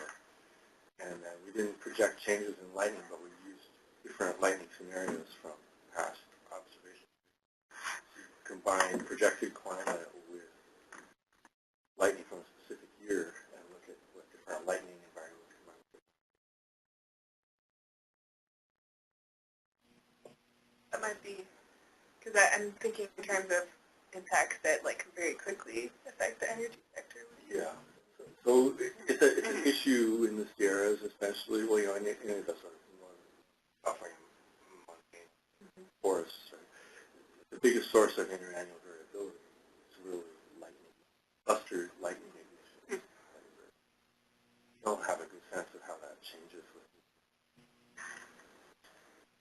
so scenario approach is better. Leroy, the audio is on the phone is fading again. It's a plot. Sorry. so I was saying, because we don't really know under climate change for sure, how lightning environment's going to change, that it's better to take a scenario approach. And that's not something that we incorporated this time, but it could be done. We've done it with seasonal forecasting models in the past, and it's not hard to do. So I had a couple questions also about like what data sets, I guess, are still being created or are still available, I guess, through the fourth assessment then. So fire severity is not something we're going to have like, sure. in class. Not in class-based, but it's BA90. That in BA90. Yeah, because like I say, what you really want is to know how it's changing over time, and if I did BA90, BA50, or the high severity category out of those 5 classes, they're going to, the spatial distribution change and the temporal variability is going to be the same. It's just the absolute level will be a little bit different. But if you're indexing an historic risk to a particular thing, then all you need really is to change over time. And I know another data set that we had talked about that I wanted to ask you about is emissions, because I know we've had a couple people ask about emissions from Yeah, we're kind of behind schedule on the emissions because we redid stuff. Right. Severity. But that's a fairly easy thing. So it's, we take the area burned and we take the vegetation layer from land fire, and we have basically a factor that's multiplied each one that gives you the emissions. Okay. Is that something that you guys, as users, would be interested in? The emissions, or is that like a not as high a priority? I think so, especially combining that with like the different forest management areas. Yeah, so that would be at the source. It wouldn't be, there's no transport. Have exposure. Right.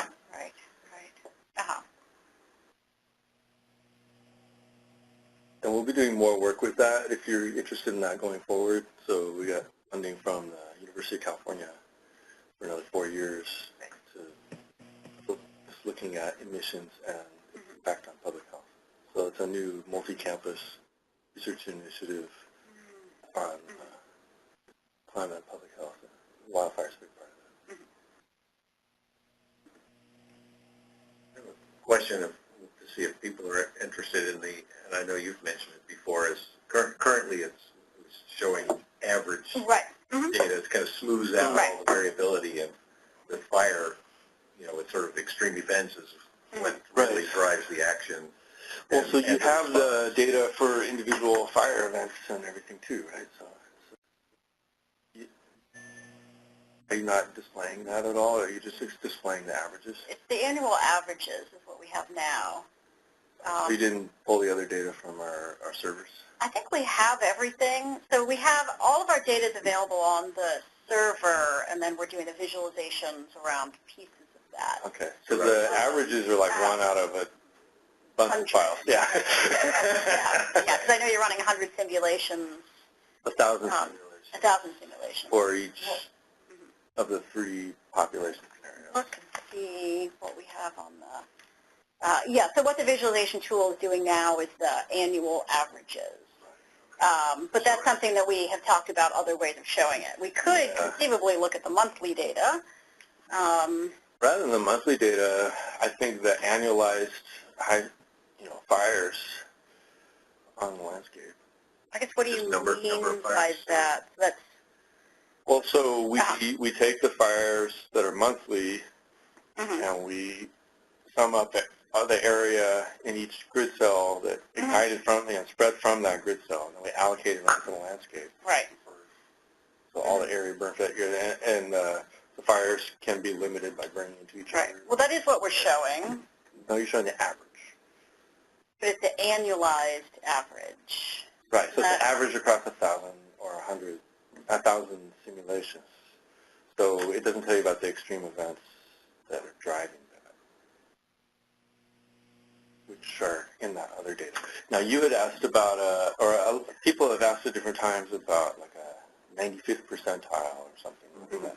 That's kind of what I was... And I knew that's where you're going, so I wanted to go to that. And the reason that I haven't done that yet, anyway, is because if if you're just looking at 1,000 simulations in a grid cell for 1 year, fire still is not that frequent. So you don't have a big enough sample on an annual basis to do a 95th percentile, right? I'd have to do way more simulations than 1,000 to get enough fires to give you a 95th, 99th percentile. So you have to aggregate them in some way.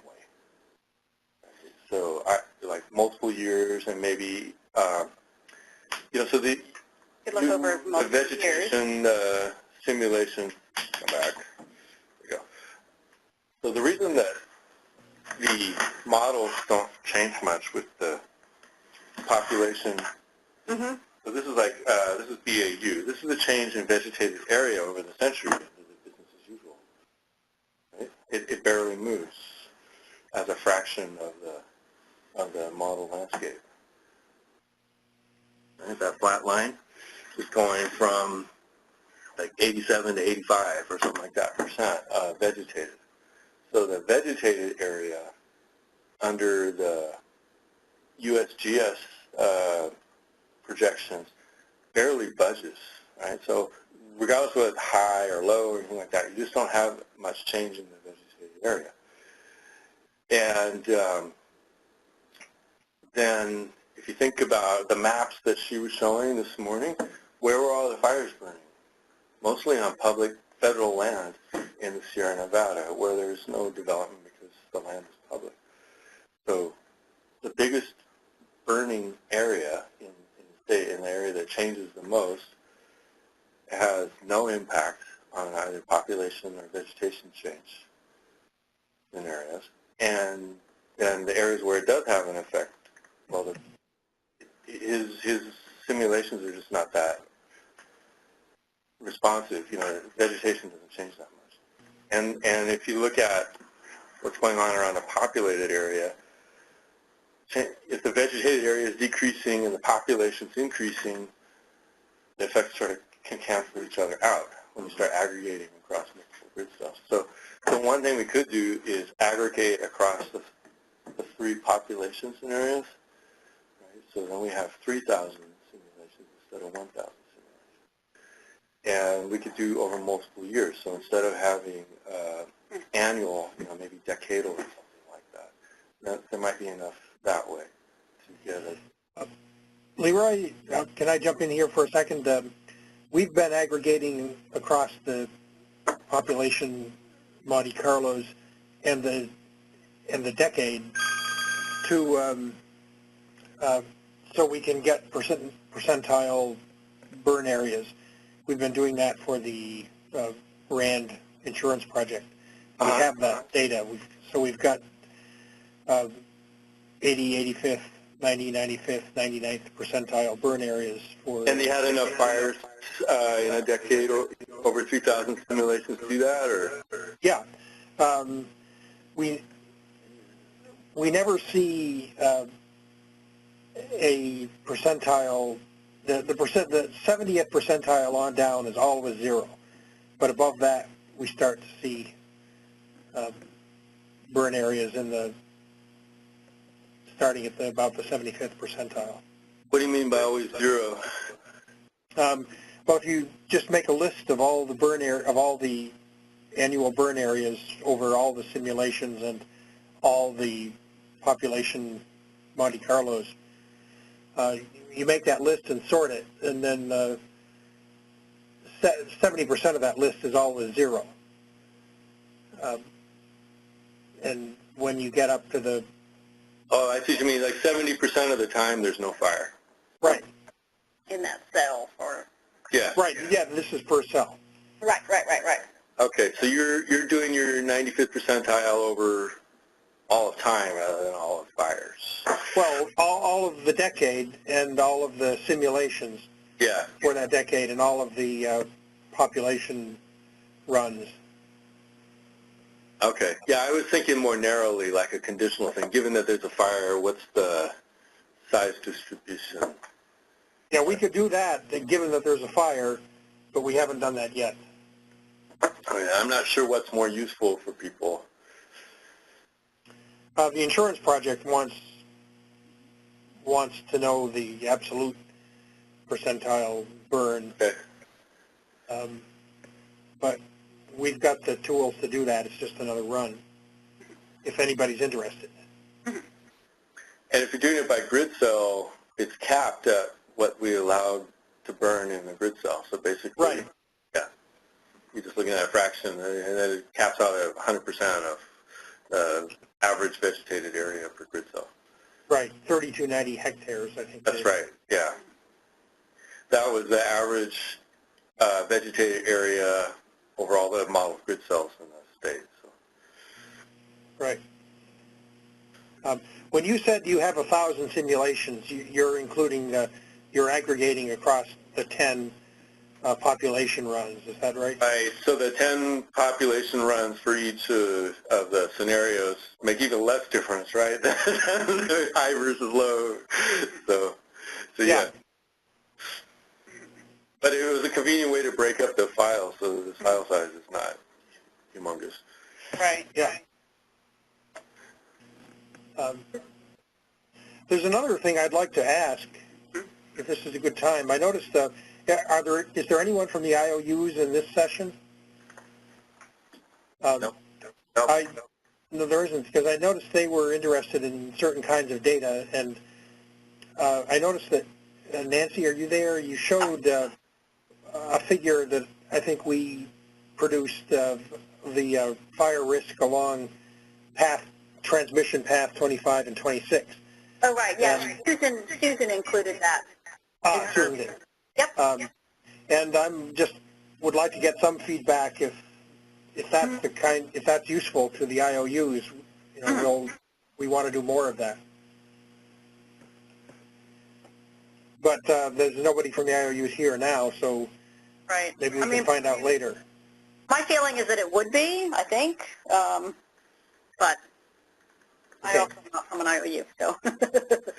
You guys have a technical advisory committee coming up shortly, so, and I think there's somebody from at least one of the IOUs on that. So it might be a good time to ask. Good. Thanks. So, Leroy, I wanted to go back about what other data set you were thinking that we need to visualize on CalAdapt. Maybe it's just the names of the data sets. I actually can't see what I have available on the API. I just want to make sure we're not missing something that we need to have. So I just wanted to ask you again exactly what data set you're referring to. I know I find the wildfire, it's complicated.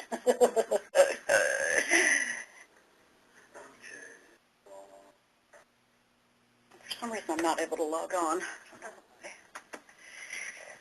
There's no way you can do a screen share for this, is there? What's that? Is there any way to do a screen share for what you're about to show? I'm not hooked up. Oh, okay. So I'll describe to you. Okay. Look at that. We should probably wrap up. Short, huh?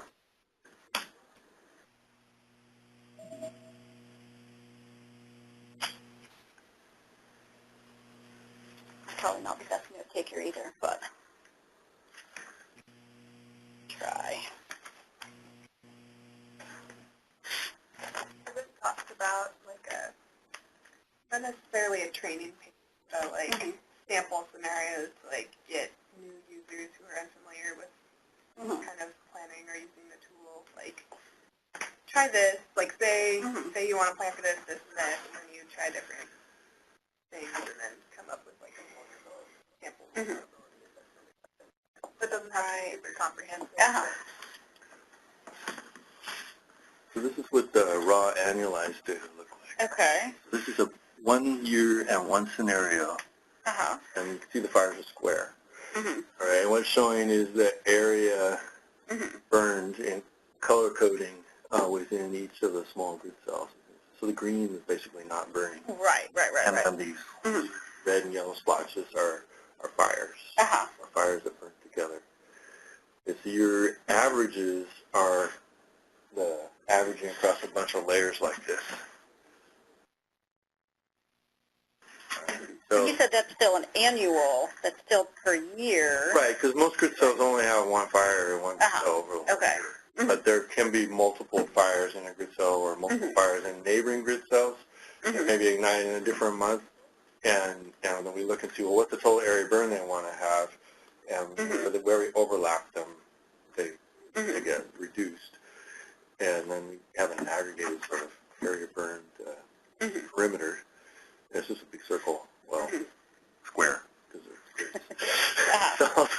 they're so that's what they look like. I mean, it might be off-putting to people because they're square, but if you had a simulation that sort of showed these things over time or in a given year across 100 simulations or 1,000 simulations, people can see that inherent variability in the fire, which is I like Star Trek. The old Right. What it looks like. Okay. Right. Sure we. I know that we downloaded all the data that you had. Yeah, it's got these. It's like one file. One that has 100 in it. Grid 147. That's what we're using. I'll have to double check.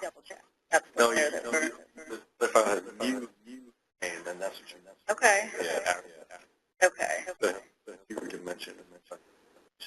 Okay. Great. We'll look into that. My brain can at around the 95th percentile. Many of the cells are all. Think about it. There's a on what each I know. have in it, right? Yeah. So that you're looking at what fraction of that earned over thousands of emissions and what's in that.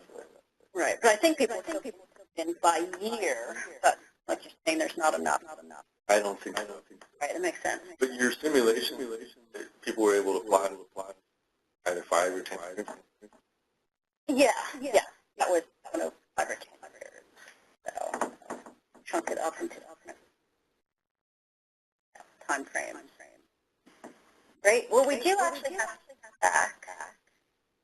Echo. Does anyone have any other ideas they would like around the wildfire? I guess my final question, if possible, but if like how that would change, and we know that with fire, we're expected to change either like a drought scenario, their fires, but then a rainy season, we also increase like the cost of fires because there's like increase of like lower grasses. So like, is there a way to have those models for comparison of how we can have it to change and then the effect to increase fire severity, longer fires? Yeah. Is it expected in the CalAdapt? Oh, it depends how catered you want it. Let me show you a figure. Yeah, I mean, that's something that I've thought about as well. If that's something that users are interested in. I mean, we've done really plotting that's just that, for one model, sure, precipitation versus wildfire. So we have draft graphs that show that. Yeah, I'm not sure how to that information. But that's something to do if there's because again, that's something about how we can do better around the data we. Or maybe it's like with the relative humidity, because and how if that like action like creating the fire be larger, so maybe have humidity of fire. So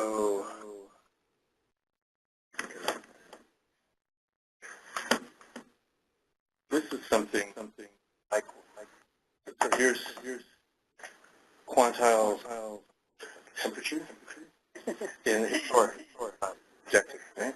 And quantile, and then each of boxes is like the climate thing. That quantile, long-term average precipitation, for the year. Okay. And then in the colors here, colors that are representing this graph is what moisture deficit looks like for the individual fires in that climate space. So these are forests down here, and they burn with forests. But you could instead have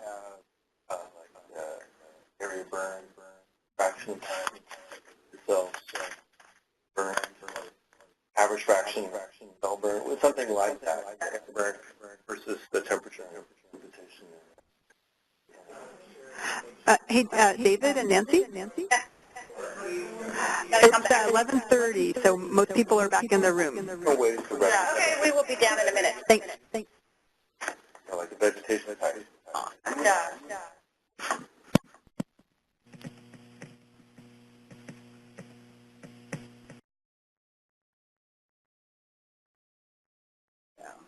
Great. If everybody could come back to their seats, and it seems like we had a lot of really good conversation, which is exactly what we're looking for. So we'll spend about 5 minutes going through and summarizing what people learned in their breakout sessions. So Andy, do you want to go first with the climate tools?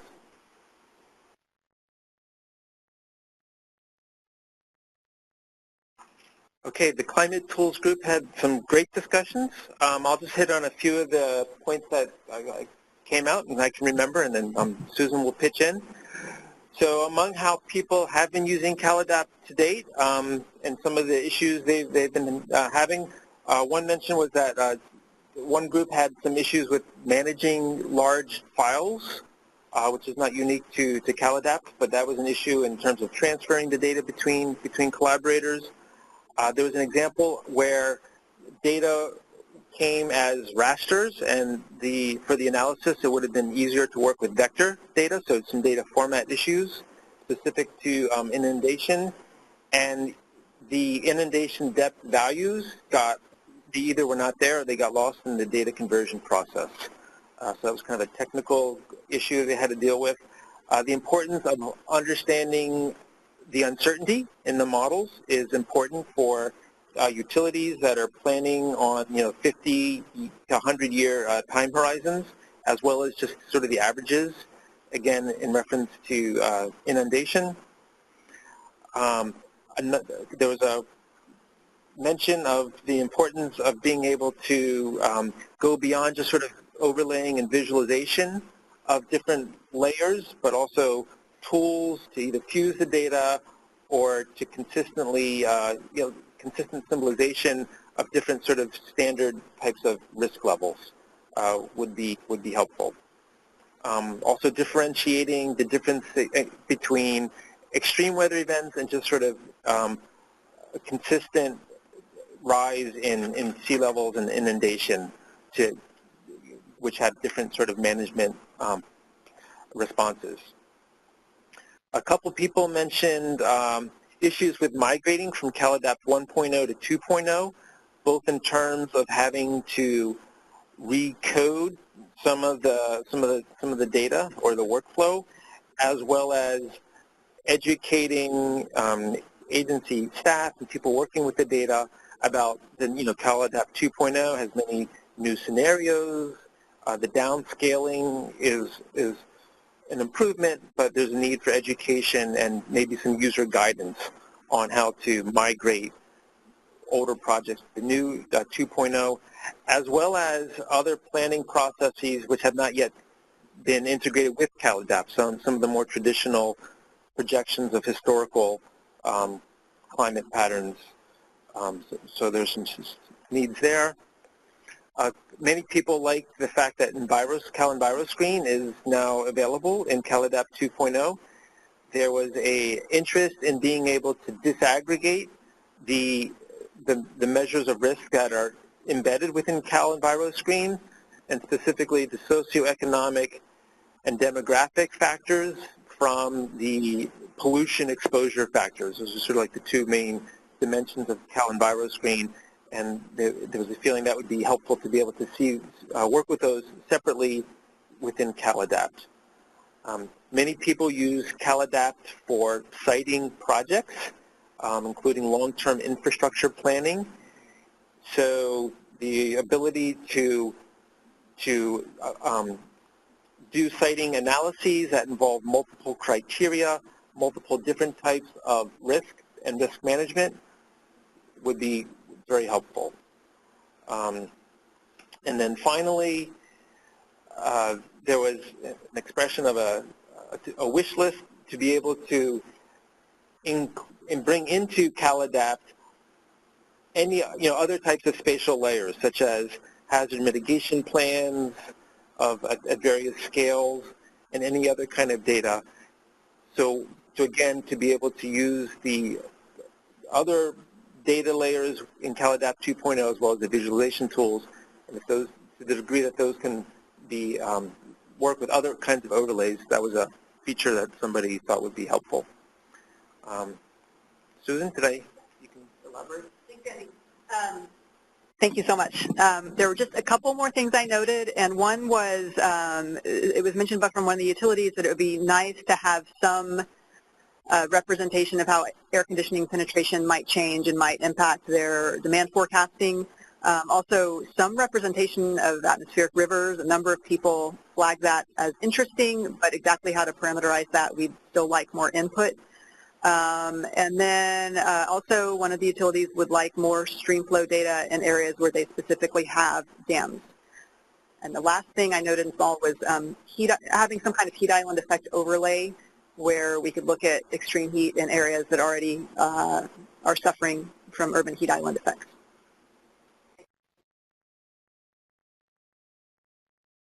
Well, thank you both.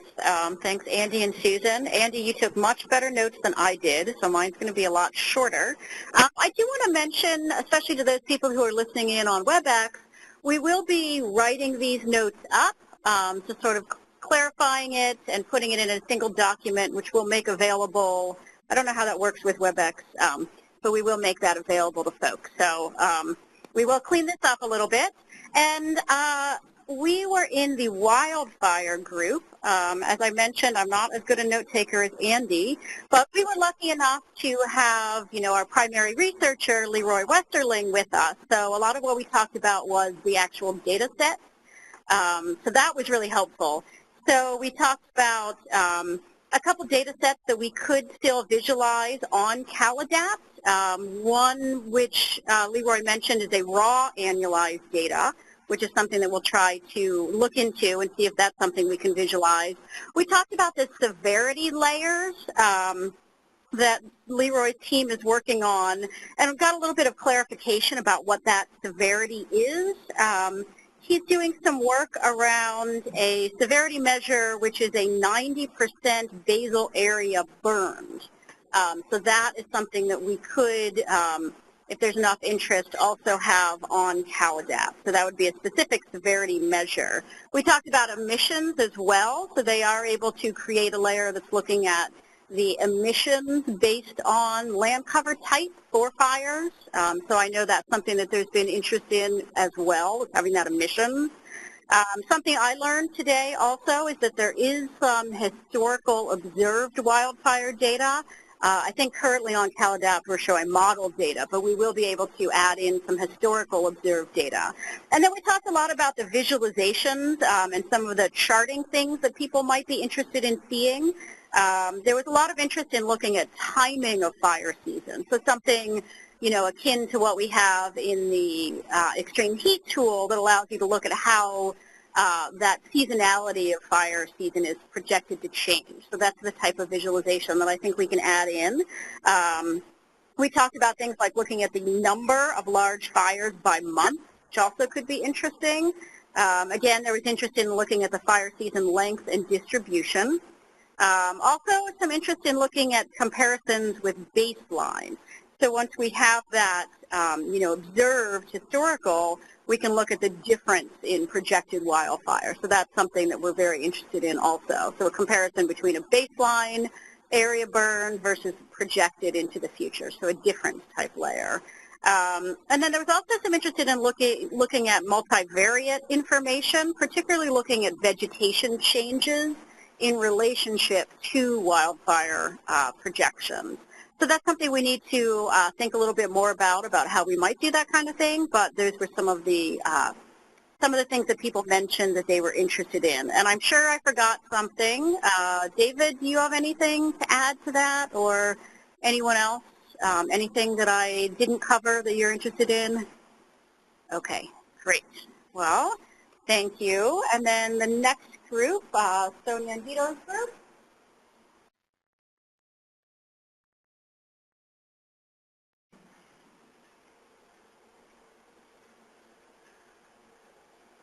Thanks, Nancy. So our group was tiny but very productive. So I have a lot of notes.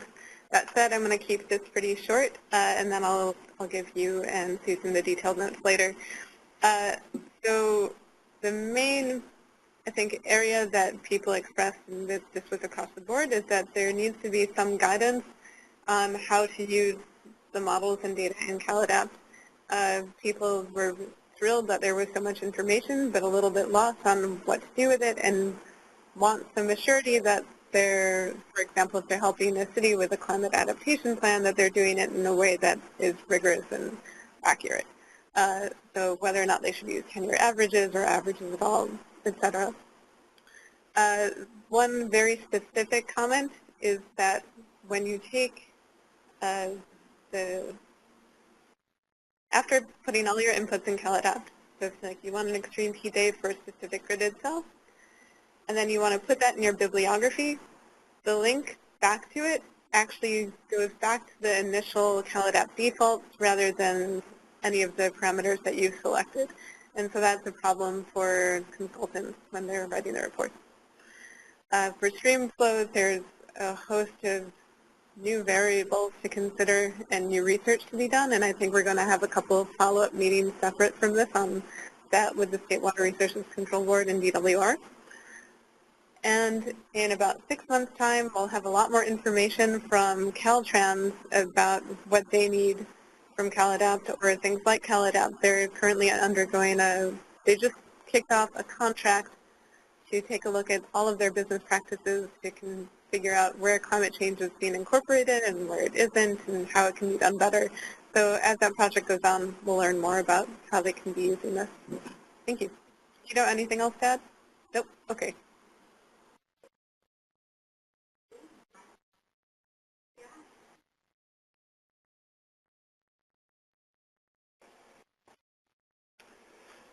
Thanks for all the feedback so far. It's really, as a developer, it's really useful to hear from users.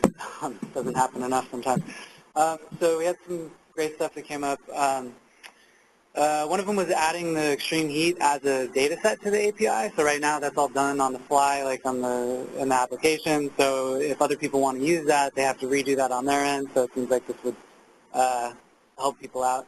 And then some way to do bulk uploads or downloads of all the data that's in there. So say you have a batch of multiple points and you want to send that away and say, intersect, all the values at these locations, and maybe you have a lot of them.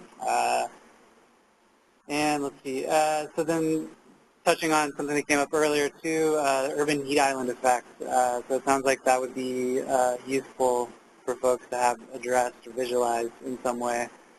And then also addition, I think, of the Cosmos data, which was around in the previous iteration, and those were kind of highlighted as being useful for adaptation planning, in addition to tree canopy cover.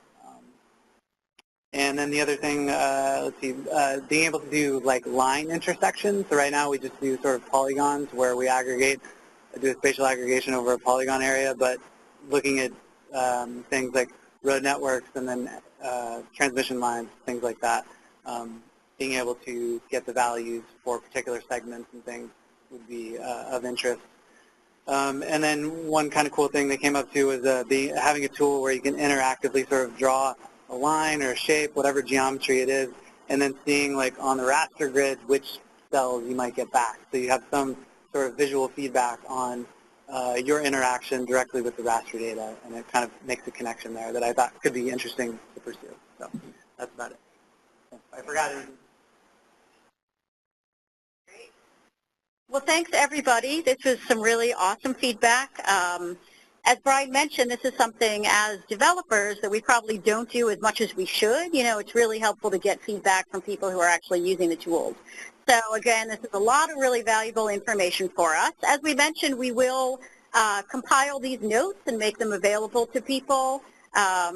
You know, and what we're going to do with this information is sort of look through it, think about some things that are, you know, high priorities for us to add into our current tools, and we'll certainly think about some of the new things that people have brought up. Of course, we do, you know, we can't do everything, but I think that there's a lot that we've learned from this meeting that we will be able to implement on CalAdapt. And it's great, you know, please do keep thinking of things that might be valuable for us. I'll probably be sending out a survey to some of the people or to all the people that are in this audience to get a little bit more feedback. So if you know, have some time to think about it between now and then, we'd be happy to get your input on a survey as well. So we really appreciate your time. Thanks again for coming. We will have the afternoon session. We'll start at 1, so we have a little bit of a time to go to lunch and then come back and learn more about the Adaptation Clearinghouse. So I hope to see most of you then. And Susan is going to tell us about a few, I know we only have an hour for lunch, so Susan's going to share with us a couple local choices that are very close by for a quick lunch. And thanks again. We really appreciate your feedback. So. Yeah, thanks, Nancy, and everyone at the Geospatial Innovation Facility. There's a sandwich shop. Laboo is O and 11th. That's just 2 blocks east. There's also food at R and 11th. There's a sandwich salad, whatever, and like a Hawaiian-style fish. So I would recommend people go to R and 11th or O and 11th. Right. Is the million food trucks. Right? Is the afternoon meeting going to be on WebEx? It is. The afternoon meeting is at the same appointment. I'm just going to put up a sign in the room that says we'll be back at 1. But if you're logged in, it's the same information. Okay, thank you. Yeah, thank you. And we'll see everybody at 1 o'clock sharp. Thanks. Do you want me to welcome you? Okay. Hi. Thanks, everyone, for being here for the afternoon portion. I'd like to welcome Louise Bedsworth from the Governor's Office of Planning and Research. Great. Thank you, everyone. So I am Louise Bedsworth. I'm the Deputy Director of the Governor's Office of Planning and Research.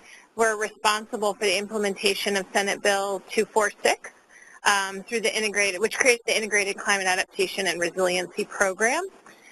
And so we're here this afternoon following on the CalAdapt workshop from this morning to talk about the development of a clearinghouse of information that we're building out under this program.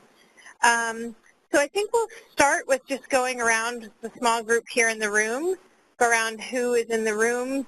I'll walk through the program a little more, and then I think instead of breaking out, we're just going to try to we're going to work our magic and have one big conversation, and I'll talk a little bit why we think that is probably a better idea too, coming up. So why don't we quickly go around, I guess folks just speak in your outside voice and maybe people on the phone will hear you. Is that going to be an issue? Okay, or here, we can just pass this along. Okay. Okay, this is Susan Wilhelm from the Energy Commission. I am Andy Lyons from UC Division of Ag and Natural Resources. Hi, I'm Alexis Robert with Hatch Urban Solutions. Kerry Garcia with the Local Government Commission. Hi, I'm Shruti Mukhtyar with the Berkeley Geospatial Facility. Jesse Knapstein with PG&E. Helen Arvin from the Local Government Commission. I'm Nancy Thomas, and I'm from UC Berkeley's Geospatial Innovation Facility. Brian Gailey from Geospatial Innovation Facility as well. All right, Sam Diaz, Governor's Office of Planning and Research. Margaret Cooper with California Office of Emergency Services. Matt Hennigan from Government Operations Agency. Jake Pollock from Strategic Energy Innovations. Esther Sudri, State Lands Commission. Greg Iro with the UC A&R California Naturalist Program. Hi, my name is Greta Seuss. I'm with the Governor's Office of Planning and Research. No, I think, do we want, can we have,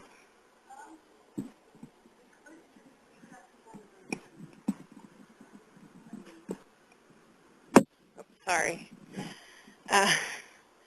So Susan's going to unmute folks on the phone.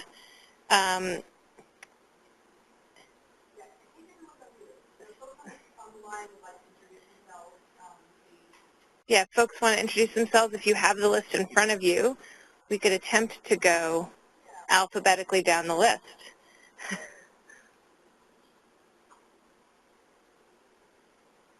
Alicia, are you there? Can we hear you?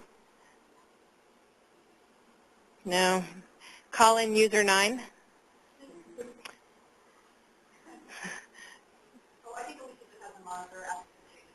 Oh, okay.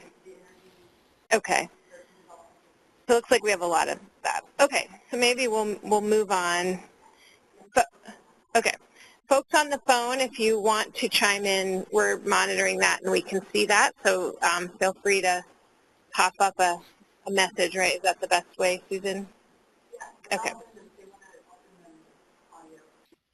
Okay, great. So just I'll start with a little quick background. I imagine many of you in the room are familiar with what we're trying to do here, but just to get everybody on the same page.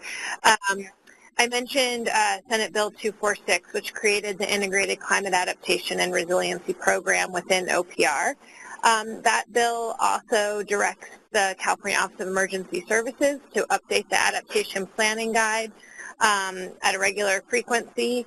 But I think the main intention and the important goal for for this legislation was to really work on how do we integrate action across scale, so from local, regional, and state levels, to support putting adaptation actions in on the ground. So this, the intention of this legislation was really to create a two-way street between local, regional governments and state agencies to do this work. And there are two primary components that for OPR's responsibility under the legislation. One is the formation of a technical advisory council, which we have that meets quarterly. It includes local government representatives, regional government representatives. We have some utilities on that, as well as some other non-governmental organizations, and then state agencies. That group is working on a couple of topics. One is developing some vision and principles for the state's adaptation work that we can ultimately lead to sort of some goals and benchmarks for understanding our progress and how we're doing at the local level, at the regional level, and at the state level. So we're working on that right now. We also have a work stream that folks are very interested in on financing adaptation activities. That one is, we've been still working to figure out what exactly does that look like at this point, and there's a number of various efforts underway that we're really looking to coordinate through that work. I think one of the ways the Technical Advisory Council will really engage on that is through how we present that information and those tools and resources in the clearinghouse. So that brings me to the second part of Senate Bill 246, which is the development of a clearinghouse for to provide information, resources, access to data to support climate adaptation activities. The primary users of the clearinghouse are likely to be local government agencies, but we also imagine it is something that state agencies could access and use to understand what is happening on the ground. Utilities could use it. It could provide a resource to answer questions that may be coming to utilities already. And so I think that is something we're really trying to think about as a broad user base. Like I said, we've started with a real focus on local governments. At OPR, we work a lot on providing guidance to local governments on planning, on environmental review. And so, you know, this will support that effort, but then also help just with what other state agencies, private entities, NGOs, et cetera, are doing. So to do that, to develop the clearinghouse, we've been holding a series of user needs assessments and through a couple of different venues, just understanding what is it that people would like to see, how do they imagine using a clearinghouse like this, do they have information they would like to provide to the clearinghouse, and then, and I know with this being at the Energy Commission and we have a couple of utilities in the room, I know utilities are often places where people come for information. And so also thinking about how can the clearinghouse sort of help with that. So that's really the big buy. So we are working to have a beta. We're working with UC Berkeley and the team here in the room to build out the clearinghouse, which will have several components to it. We want to make it connect with CalAdapt, and so we will talk about that and how that connection and how these two things should work together. But we also want it to be something that can stand on its own. We will be pointing out to resources, both directly or resources that are housed on other databases. So I'm sure many of you are familiar with the Climate Resilience Toolkit or Georgetown Climate Center's databases. And so we'll be really working to aggregate and connect and point out to information. Our primary focus will be on work that is happening in California. We want it to be something that is searchable and accessible so that you can understand people can enter the clearinghouse and access information according to their needs. So it could be that they want to understand things happening in their region. It could be they want to understand what's happening with a given impact or in a given sector. But also, maybe they want to understand how are people addressing climate adaptation through a general plan or through CEQA, or how are they implementing Senate Bill 379, which requires you to integrate climate risk into the safety element of your general plan. So we really want to make this usable and work with different users' types of needs. So our goal is to have a beta developed in early 2018. And then as I look out, and then we can continue, sort of have a second round of conversations around how that works and how is it working, what is it missing, what does it need, what's great and perfect and wonderful, and what maybe needs a little more work. And so that will be coming up in 2018. So at this point, we're still really working with a bit of a blank slate to just understand what folks would like to see, again, or what they want to contribute, or other things like that. So initially, we had intended to have the day proceed through a set of breakout groups covering 4 topics, and then come back together. One thing we have found in doing these user needs assessments is there's a lot of overlap between these groups. And since we have a small group here today and folks on the phone, we thought let's try sticking together and having the conversation all together with everybody in one room. If folks wanted, we could also, I look at my Energy Commission colleague, we could probably circle the chairs a little bit so everybody could look at each other and have a more interactive discussion, which might be nice. And then what I'll try to do is just guide us through what we would have had as breakout groups. So initially, the way we've done it is we've had one group talk about case studies, stories, and examples. So this could be the first topic we go through. So what do you want to see? What is available? How can we develop that content to be most useful? The next is tools and resources. So what is available that we should be including in the clearinghouse? Then another on policies and guidance. So information that is available to help support policy development, to implement requirements, et cetera. And then the last topic, Nancy and I discussed right before this, we have listed on the agenda as talking about the CalAdapt API and custom tool development. It sounds like that was covered in some detail this morning. So we thought maybe we would change that last topic to really dig in on how the clearinghouse and CalAdapt should work together, how we would like to see those linkages occurring from something very mundane in terms of like have a very clear link between the two to maybe something that is a little bit more interactive or dynamic. And so we'll just walk through that. And the reason I think it'll be nice to be all in one room is you don't have to choose just one of those to focus on, but there tends to end up being a lot of overlap. So when we are talking about case studies or examples or stories, people are often like, well, that really relates back to this tool or to this policy guidance, and so we don't have to be kind of quite as siloed. So does that sound okay with everybody? Any suggestions or questions? Oh.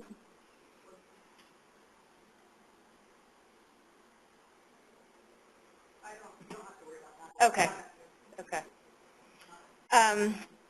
Okay. So do we want to make a little bit of a more interactive structure for ourselves?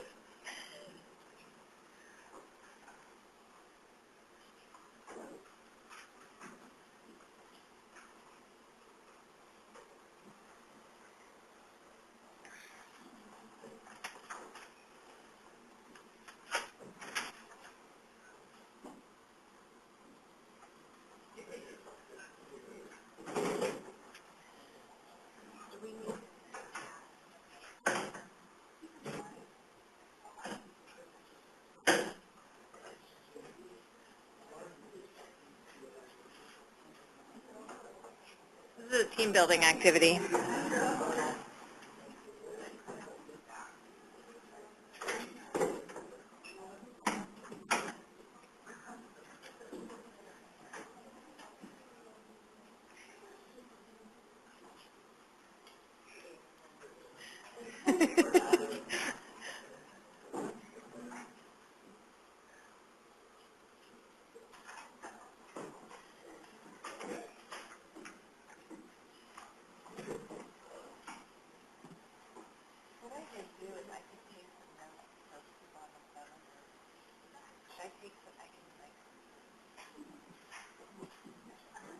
Or I can do them up here too.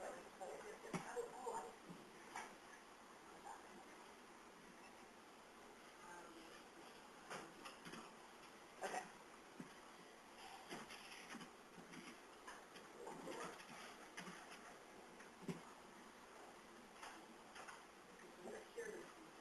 Oh, okay. So I just share screen? Yes. All right. Okay. Okay. Okay. Yeah. So what I'll do is I will kick this off quickly, and then maybe we can pass the mic to make it so we're engaging to folks also on the phone. I will try to record quickly as we're talking so that we have just a running list. So just to give folks a sense, if you go to OPR's website right now, there is a placeholder for the clearinghouse. And it is just a placeholder. Great things are coming. And so we've linked to a few things right now already. I mentioned the Georgetown Climate Center's clearinghouse, work of the Local Government Commission, the U.S. Climate Resilience Toolkit. We'll be continuing to add information. We have been working on some case studies, which tend to be a more in-depth look at specific examples. But we'll also be pointing out to, like I said, case studies existing on other sites, and we will also just be pointing to resources. So where maybe we don't build out an entire case study, but we just point to a good example. And so I guess I'll just kick it off with the discussion questions, and then hopefully we can have a conversation. So basically, the question are, what types of case studies or stories would be most useful to support your climate adaptation efforts? How can case studies or stories be used as communication tools? So not just to support potential actions you're taking, but maybe it's something you want to be able to use to engage the public or someone else you interact with. So there's a long list in the agenda. We've been really thinking about how we make sure that when we put something into the clearinghouse, people can find it. So we've been thinking a lot about keywords and tags. So what are useful tags and keywords that we should be including? And so you can imagine we probably have some that are pretty obvious, like maybe sea level rise or SB 379 or something like that. But it'd be helpful to know what would be useful to you. What are some of the current needs that you have been hearing from tribal, local, and regional entities when you're working on climate adaptation and resiliency planning?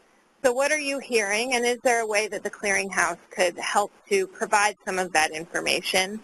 And then also, do you have suggestions on, as I mentioned, we're doing some of these more in-depth case studies, and they do take a bit more work because we try to do it by actually talking with different folks who are involved and writing it up in a more complete way. And so I'd love suggestions on case studies or stories or examples that you feel like would be helpful for us or interesting for others to learn more about through the clearinghouse. And like I said, this could bleed into some of the other topics, but we'll start with talking about sort of the case study stories and examples, and then we'll go into more into tools and resources and on from there. Does anyone want to kick it off?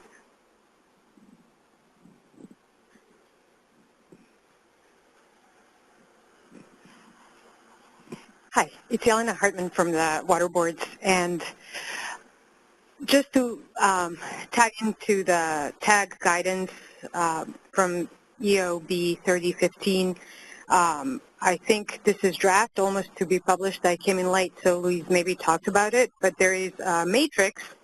I have a copy of it. I think in terms of tags for keywords, it may be useful to have tags that correspond to this matrix.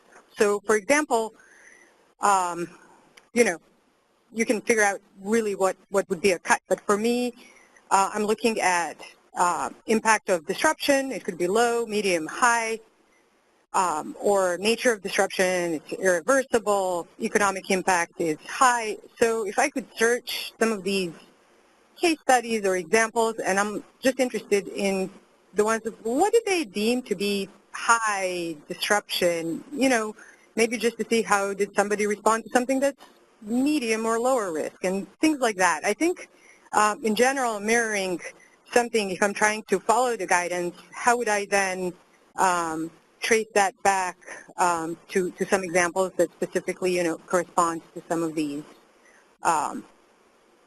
key measures. So.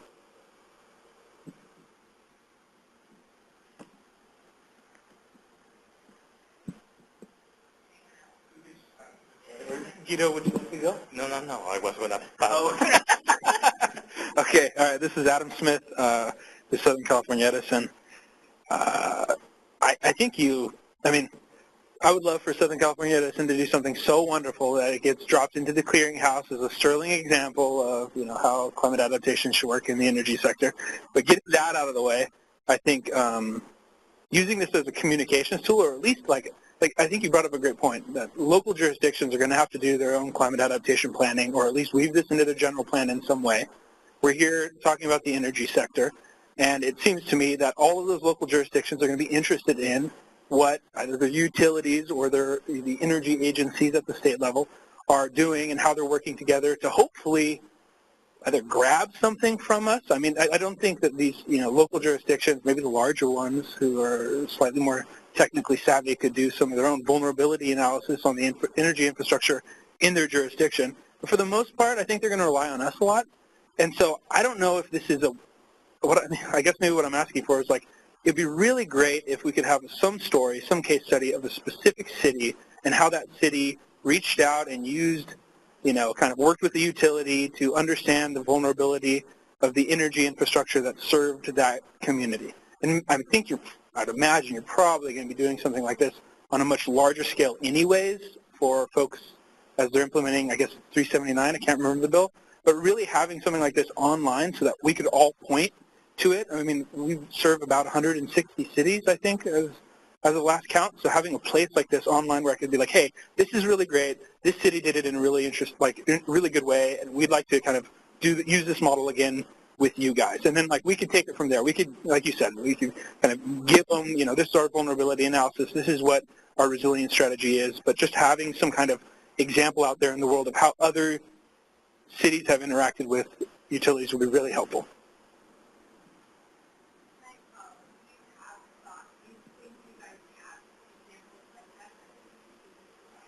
I don't have a city yet. I'm being honest. I mean, I think we have. I don't know if there's other.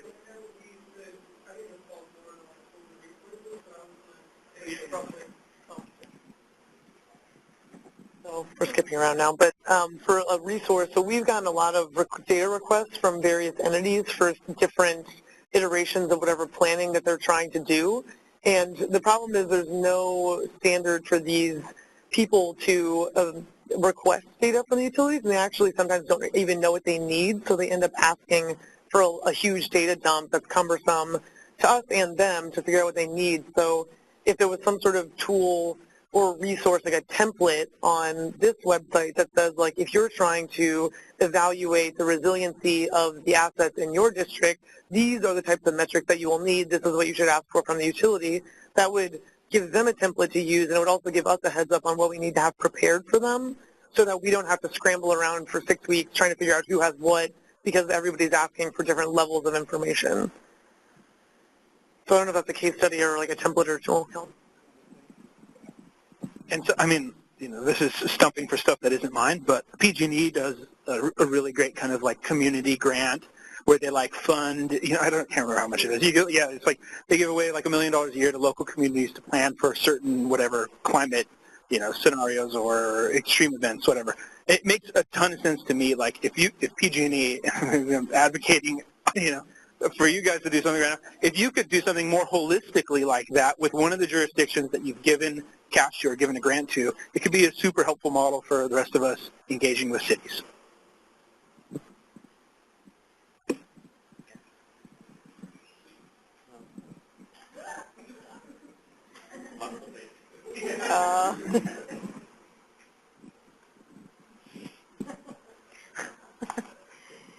Okay, I guess I'll chip in.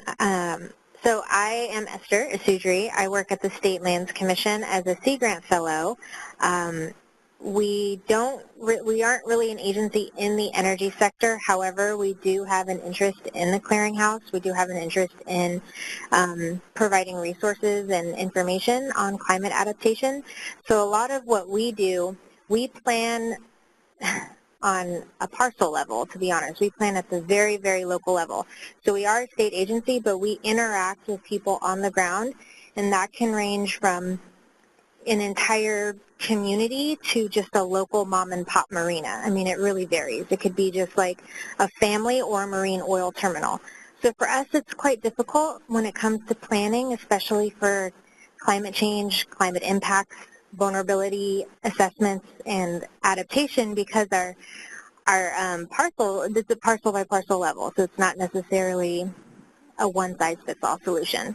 So for us, types of case studies or stories that would be most useful would really be stories driven at the community level by people on what's affecting them and learning about what information they need to best help us find the resources to point them to, because it's really tough to figure out what, you know, a parcel of land ownership would need in Southern California and then maybe up in Northern California. There's just, these impacts are localized, so understanding the differences of these parcels are really going to help us plan better.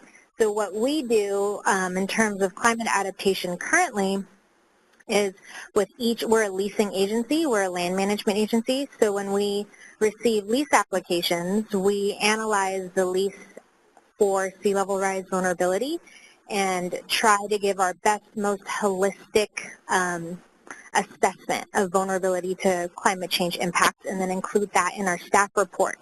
So what would really take that to the next level is if we can start including more concrete recommendations and adaptation strategies for these local folks to build into our staff reports that go into lease measures.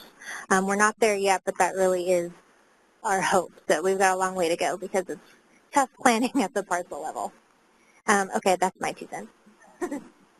Thank you. I guess I'll just add while the mic is in my hand. Louise had mentioned this, but I want to clarify for folks even more that there is really there's sort of like a level of phasing that we're doing and collecting these and creating these case studies. So we have been doing case study like creation, just reaching out to locals that we think are doing good work, but we've really been trying to like dial it back and really get like a holistic view of examples of, for example, like a list of all of the CAPs in California that include adaptations, like what, and then really going through and saying, really briefly, why is this an important resource? And then, moving from there, once we have like a really good list of a lot of examples out there that we can point to, then taking like a deeper dive into some of the examples that we think would be useful in creating a larger, like more in-depth case study. So we have this sort of examples list, and we're developing case studies that have more detail in them that, cover the funding, the partnerships, the, resources, the science used, et cetera, challenges and things like that. And then we have also our partnership with UC, and our contract with UC is allowing us to develop the stories that you had mentioned, wanting to see in the more community-driven, like learning through communities and those are sort of the three different categories of things that we're working on collecting right now. So I just wanted to like sort of clarify that for folks if that would be helpful.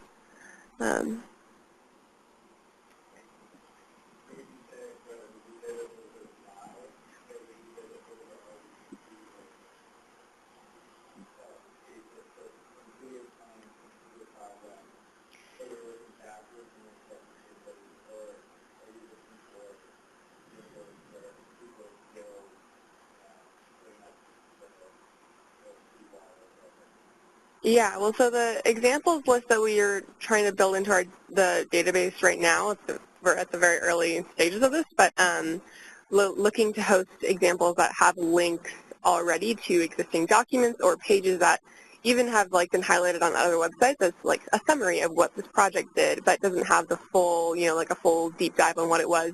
Just having that resource there and being able to link to it is ideal for us right now, but we also have a different list of things that don't have, like we know this exists, but there's no online, there's no way to tell aside from, knowing the organization or the person that had worked on the project. And so we have a separate list for examples that fall into that bucket, but we're definitely planning on, using both of those lists to go back in and look at, where are the what are the things that rise to the top that, in comparison to all the other examples have, something that would be useful to highlight in a more in-depth case study. And in those cases, it might be that it already does exist online somewhere, or it doesn't, and we're going to have a separate conversation like we have been doing to really build out a case study. But I think it is helpful to have the fully implemented projects. Obviously, being an adaptation clearinghouse, everything having to do with adaptation is constantly evolving, and there's no, like once a finished project isn't really finished until you really see the outcomes, and in the case of adaptation that can be, like 50 to 100 years, so we're like constantly, we're going to need to be doing updating on this resource, but I think having like plans that are completed or projects that are fully or close to being completed in terms of implementation are most helpful, but I mean, if you have other thoughts on that, please note that.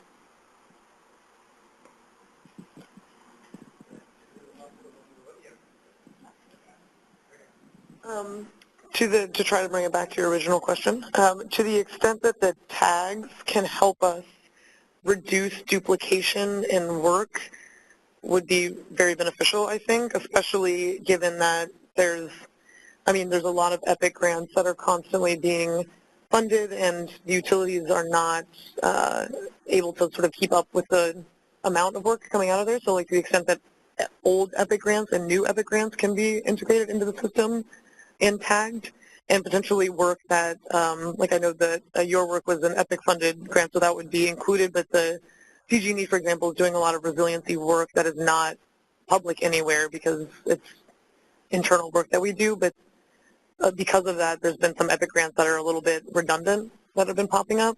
And so to the extent that we as utilities can make our internal research publicly available and tag it, at least to tell you the titles of what we're working on and potentially even some of the outcomes without releasing any private information, I think that would be beneficial and target ethics funding potentially better.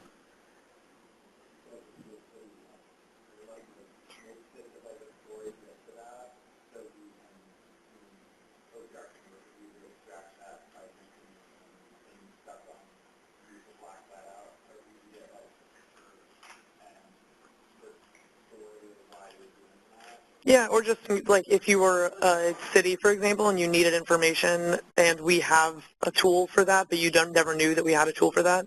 So like just letting you know that it's out there, for example, so then you can come to us and ask for your confidential information and we can give it to you, right? We can't give it to everybody.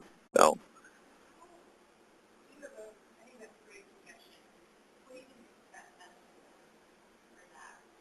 I mean, literally, you could just come to us and say, what are you doing on resiliency? And I can give you the names of what we're doing and tag it myself. You know what I mean? Yeah, sure. Yeah, and I think that would go a long way to helping us collaborate more and spend our money wisely. Everybody.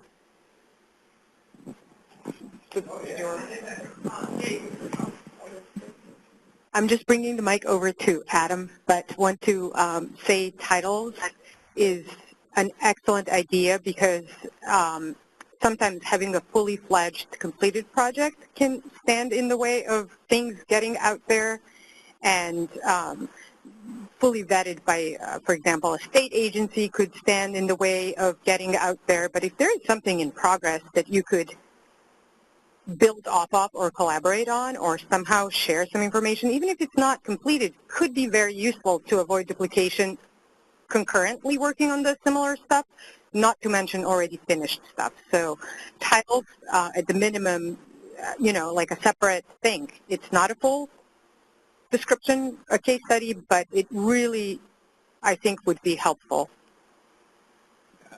Actually, I think my comment kind of builds or is like directly related to that because I'm kind of a little nervous about some of like only going after, and I don't think this is what you were insinuating, but kind of like going after like fully baked projects or like things that are done because there's so much that is kind of, honestly just kind of like kicking off. I'm thinking about that advanced energy community kind of project that the CEC has funded, I think, pilot development, and then later on they'll potentially look at those pilot, or I guess, you know, the program design and suggest if they could actually get program funding to implement these things. But I mean, this is like squarely at disadvantaged communities, you know, who are going to see extreme heat events and all these other things, and packaging some form of solutions like, you know, deep energy efficiency and targeted locations, like kind of mixed in with community solar. And to me, that's something that's a pilot. It's happening, but it's like a really promising potential model. And it'd be really great if that didn't just live in between the CEC and the utilities and some of the county partners, but instead could be something that cities and jurisdictions could see as kind of like a best practice. And so like that's where I'm like, yeah, I'm with you. Like you probably want some stuff that's baked, but there's also these things that I think probably have a lot of support, or at least are on issues that are so topical and important. Like anybody who's in a disadvantaged community or like represents a disadvantaged community who sees this CalAdapt data set is going to be like, well, what can I do here? And I think like having at least a few, even if they're preliminary answers to that question online in the clearinghouse could be super helpful.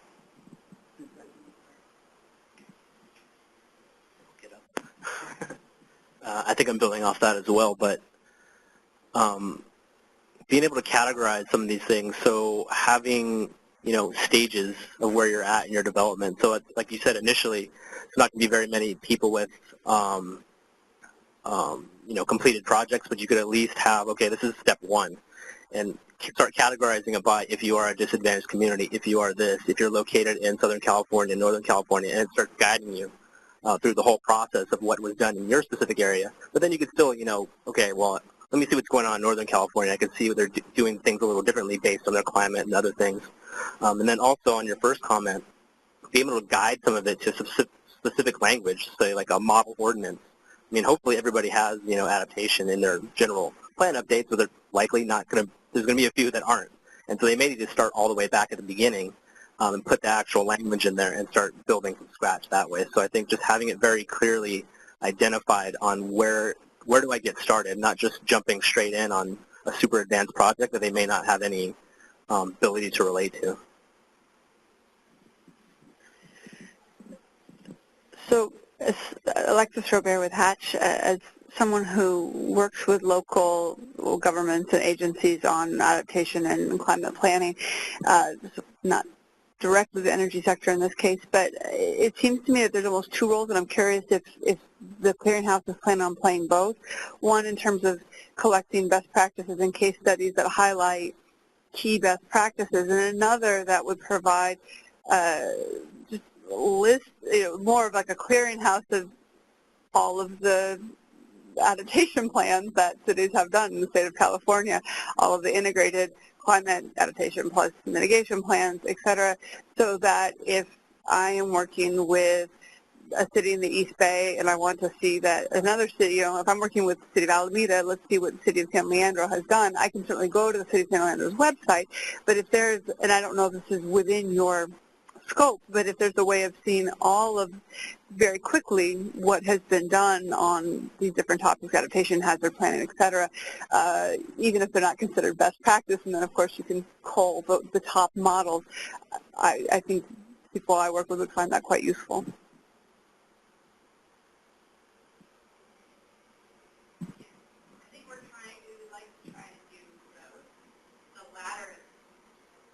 Both are a lot of work in different ways. Right. So I think what we're trying right now, and I think we're going to talk about as well, is to try to build those lists. I think we can do some easier than others, but yeah, to be able to say, and then where we can, also maybe without doing a full-blown case study, be able to highlight what's interesting about something versus, there are not that many climate action plans that include adaptation right now. So we can pull all of those together. But also we want to be able to say, here's a general plan that had a really neat community engagement strategy or something like that. So we're not saying this is the gold standard of how you should do everything, but also try to curate it in some way that you would know what's interesting or what's what's a neat place to focus in an otherwise very big document or something like that. So, and then from that, I think talking about the case studies is, yeah, we can sort of say, let's look at this one in more depth because of whatever, and so we have a diversity of location, of impact, but also we're highlighting, different ordinances or requirements or things like that. So I think we will try to do both the best we can.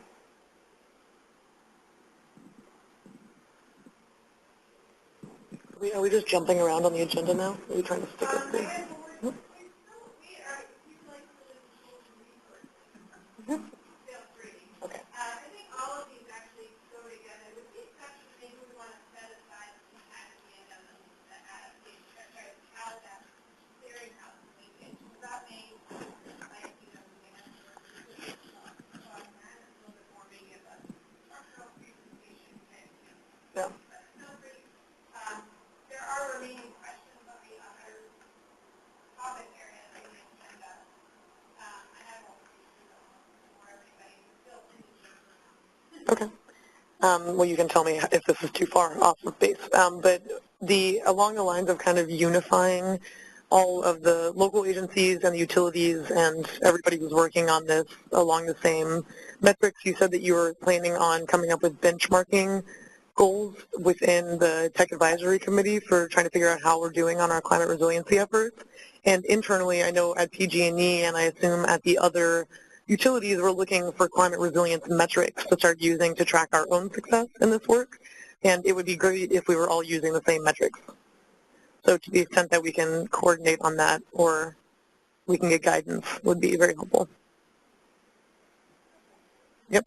Oh.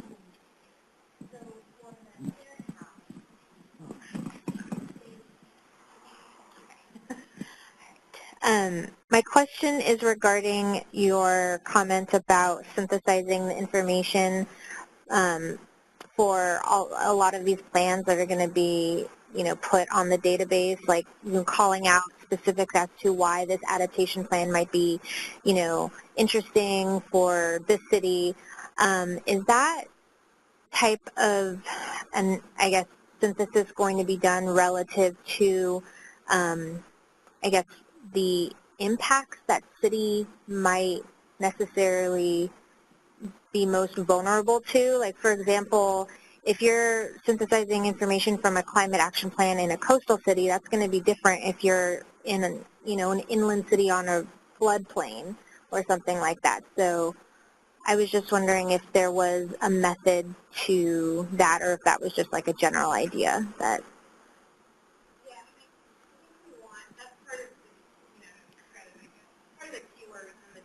Yeah, I was gonna add. So I don't get too into the details of this, but for each of the resources and the examples that we're collecting, we're tagging them by like a lot of the ones that are on this list. So they, like if you're looking, for highlighting a cap, like it probably spans all of the impacts, but it's not, I think that covers already, like being able to have it tagged by the impacts or the sectors or whatever. I think that probably covers your question already. And then, yeah, I don't know, because otherwise we would be basically writing up a full case study to cover that information. What do you mean by calling out pieces of information? I guess I just wanted to know what you meant by that specifically, because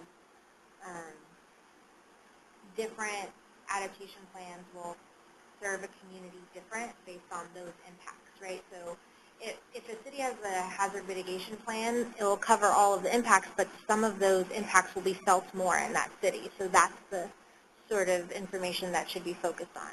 Does that make sense?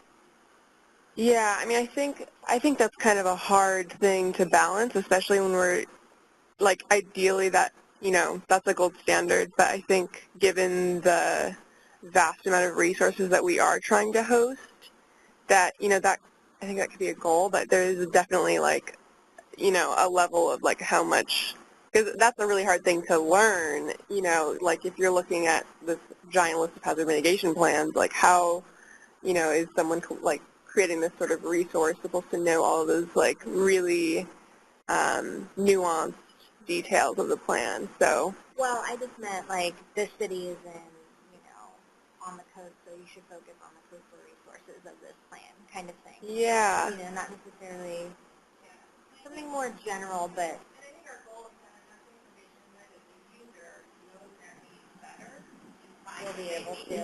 Okay. More than us trying to determine the needs of the message. We're trying to anticipate, broadly speaking, but then that they could say, okay, I'm a coastal city. I probably am going to have more in common with a hazard mitigation plan from another coastal city and maybe not a community in the Sierra Nevada. You might have some, maybe like I really want to learn about fire.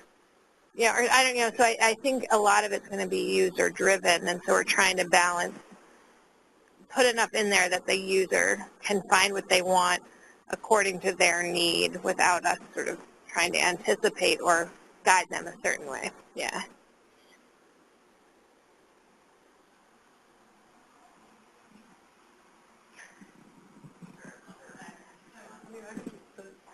I just wanted to clarify the resiliency grant that Adam mentioned earlier that PG&E is hosting actually just got awarded our first round last week. So you guys can look up the report on that if you want. And our plan so far is to just choose areas of climate impacts and every year give grants away to 2 organizations around those. So this year we chose wildfires, and one went to UC Davis, I believe, and the other went to a local tribe. And I guess my only point is that those would be great case studies if you're interested. But yeah, and to the extent, this is a 5-year program, so to the extent that there's input on what you think our carry-on should be, right now we were just going to sort of go down the line of the climate impacts, like sea level rise, subsidence, what have you. So.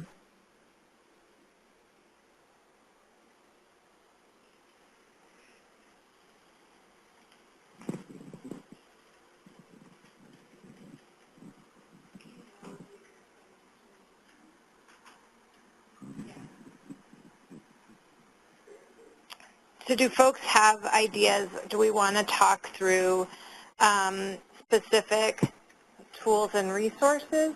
Do you feel like, did folks feel like they were able to cover that there? I mean, basically, some of the questions we have on this are really about how do you or folks that you work with use projections, different tools, data, and information. Are they using things the state currently has, other tools that we should be other data and tools we should be thinking about? There is a list that we have here, where we're thinking about the projections from the fourth climate change assessment, of course, CalAdapt, and other tools such as that or resources. Are there times where there are where you're finding yourself having to reconcile across different tools? And so that would be one, just sort of more on the data tools side. Are there specific issues that we should be trying to be sensitive to, address, or provide guidance on through the clearinghouse?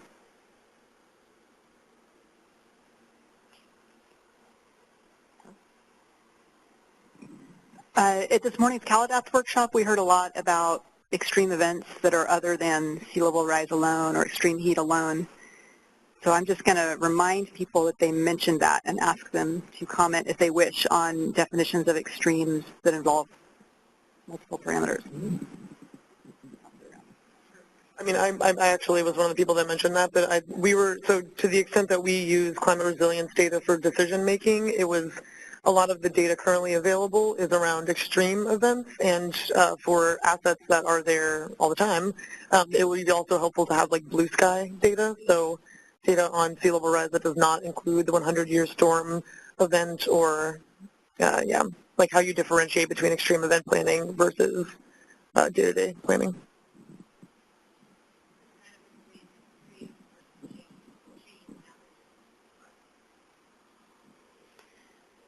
One other thing we talked about in our group this morning, though I think this might be more for CalAdapt than the clearinghouse, but was the question of interactivity and how the sea level rise decisions on siting, for example, or land use and approval decisions have to take into account, well, if you're going to move upland from sea level rise, are you exposing yourself more to wildfires, or are you going into a floodplain that might involve riverine flooding? And so I think my clients are thinking about where do I put things, or how do I plan ahead, how do I plan for growth, and to the extent that in addition to CalAdapt, the clearinghouse can help respond to those questions of trade-offs and interactivity, I think that would be useful. I think maybe on the energy side, I actually don't see anything here looking into, projected energy usage for local communities.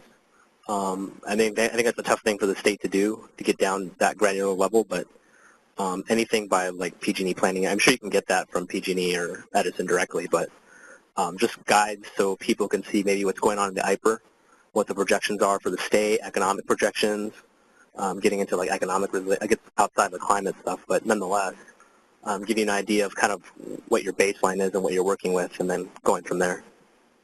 Amber is more saying about including energy projections like penetration of air conditioning demand and that sort of thing that kind of bridges the CalAdapt and the policy sides of things. As a small nonprofit, I think the resources and the funding wizard pieces are really important for us to figuring out what's available to support cities and counties in SB 379 work in particular. And we do that also through a lens of like workforce development, so getting early career folks this kind of training and experience so they, can do this well into the future. Yeah, I think it's important to keep a sharp focus on the user of this information and the outcomes that they're driving towards. So if it's local governments doing, city planning, if that's the user, then let's give them a vision of what their plan needs to look like and the tools to make it easy to get there. If it's facility owners, large property owners, across the state, then let's give them actionable information that they can use to develop real projects on the ground. And I think that'll dictate kind of what information and guidance is most useful.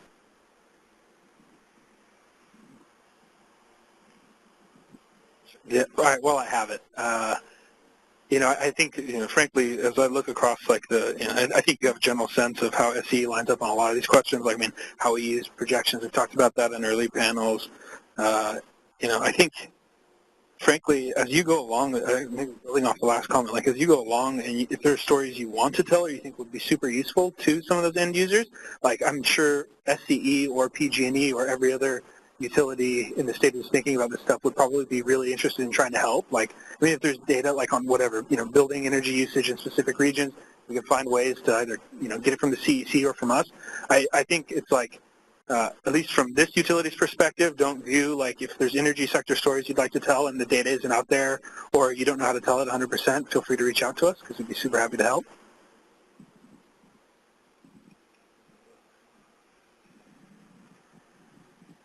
I think we just had Shasta County come down and do a brown bag for us, and I think by looking at the tools and resources, I think it's good to imagine, especially local jurisdictions that have to do it all. You know, they do Reading Electric Utility. They have to work with the county health department. It's just they're hit with wildfire, extreme heat, drought. I mean, they said that they were on the cutting edge of it all, and so a lot of these tools and resources. Like the county health profiles has a lot of data. The extreme heat for CalAdapt, I mean, New and Tara said it was 97, and all of them on the panel were like, oh, 97, that would be a nice day. Like, give us that, please. And so it would be really nice just to get like a heat response plan as a tool and resource because that's something the local jurisdiction has to do. And so does the heat response plan at the county health department actually correspond with the CalAdapt modeling, or does it respond to someone's cooling at night? So it's, I think, the to-do for OPR for us is just to make sure that the tools and resources are actually it's helpful for social workers, it's helpful for the county, and if the utilities have any advice or if they work with any people who deliver those resources, that'd be really helpful to understand the levers at the local level that you are engaged with, because I think we're in the state level, and so we don't know, kind of a blind spot for us. So that'd be really helpful for us.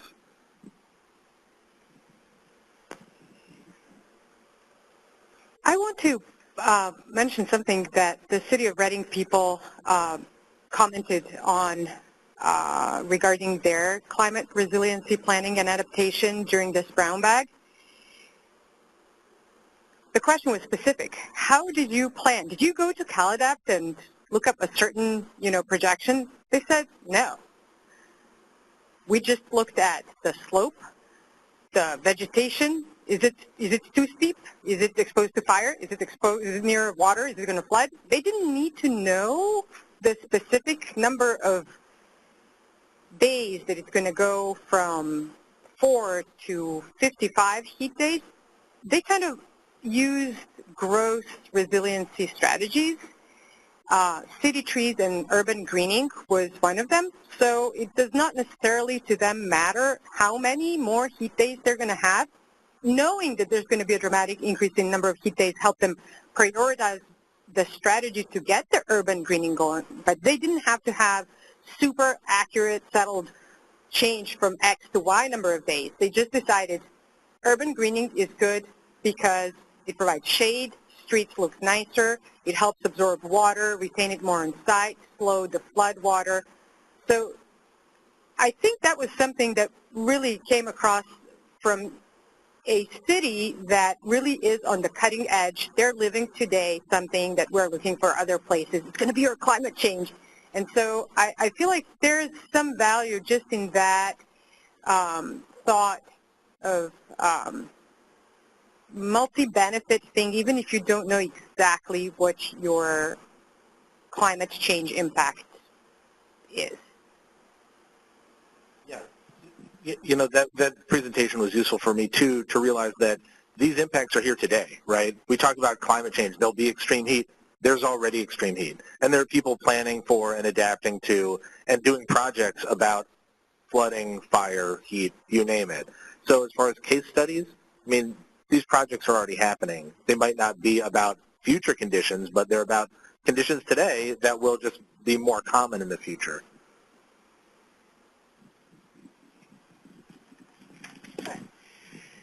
Just building on Jacob's comment about the financing tools, I also wanted to echo that.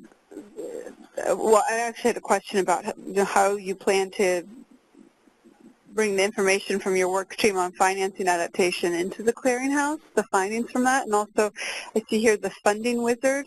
I was wondering more, I'm unfamiliar with that, so if you could tell me more what you had in mind for that, but just generally supportive having information about various funding sources is useful.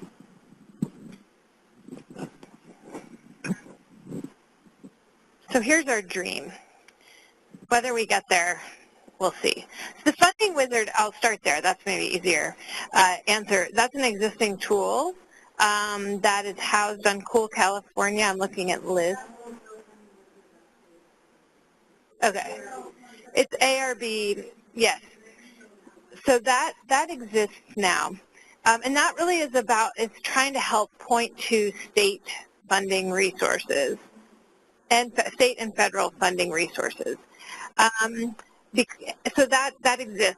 On the financing piece, we've been doing this, I think as in this group and in the first Technical Advisory Council meeting has come up as probably the biggest need that we hear is more information, well, more money.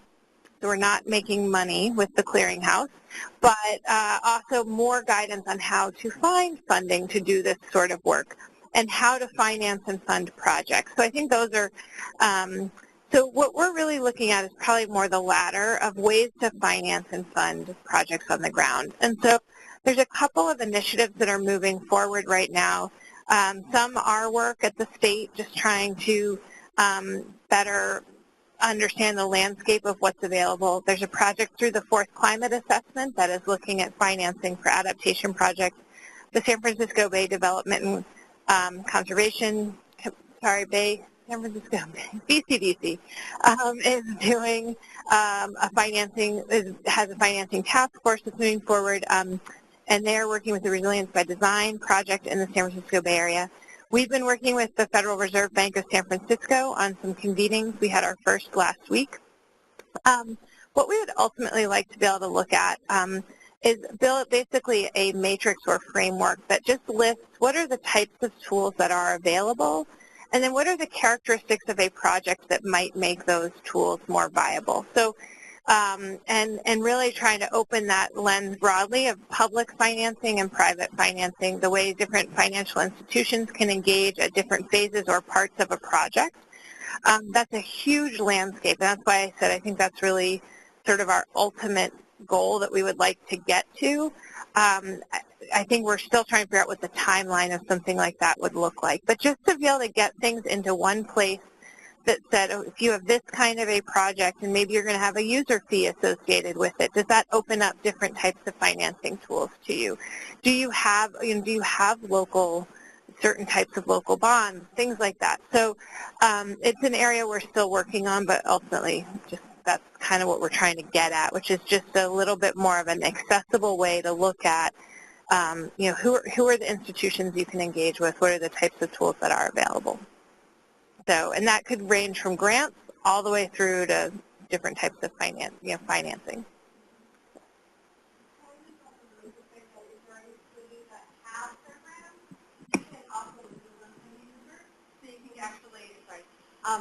You can actually go to the site and you can send the information about your program, and we will include that on the Funding Wizard tool.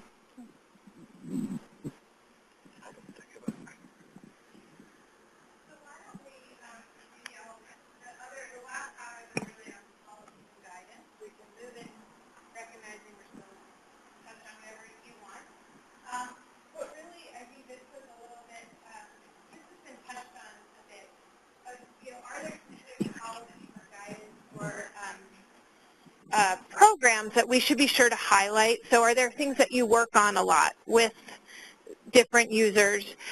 We've mentioned several things around hazard mitigation plans or general plans, climate action plans. We can get specific around SB 379 implementation.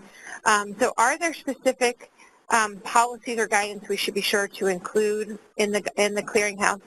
Are there topics that you have found are particularly challenging, or where more additional examples, resources would be helpful for implementation? You know, and so just sort of what should we make sure that we include in this range of both processes people might want to look at, but or tools that can help make certain processes, policies, guidance, et cetera, easier to deal with? So for the question of what needs to be included, that is an open question that's difficult to answer. It was mentioned by my friend here earlier, the interaction effect between some of the different impacts is a huge question for us for planning, and it must be for local communities as well. So just what happens when there's drought and heat waves and wildfires all happening at once, and how should we plan for that? So to what extent are those exacerbated, and what does that mean for planning? So, you know, if there's sea level rise, we can just lift things above the water, but if there's 3, you know, extreme events happening at once, how do we plan for that, and how do we quantify it?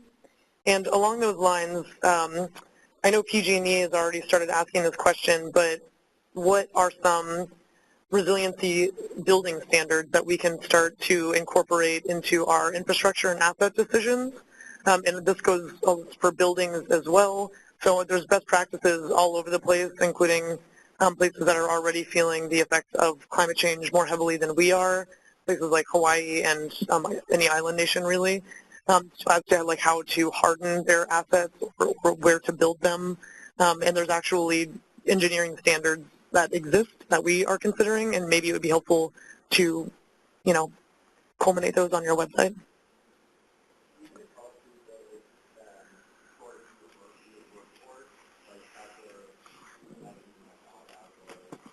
So,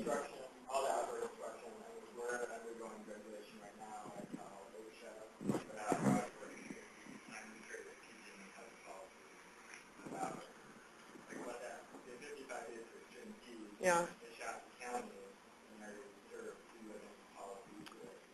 So the CPUC mandated the, risk asset management, it's the RAMP filing, which we just underwent, and it will be submitted in the next month, and that includes risks to climate impact, basically, specifically for safety, so injuries and fatalities, and that is directly tied to, like, heat and things like that, yeah. So that's a CPUC proceeding, separate conversation, yeah.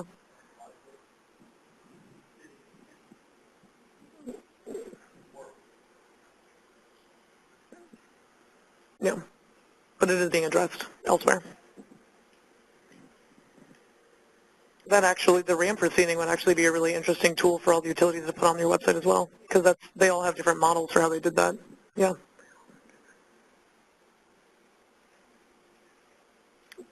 We used a multiplier, so like added on essentially.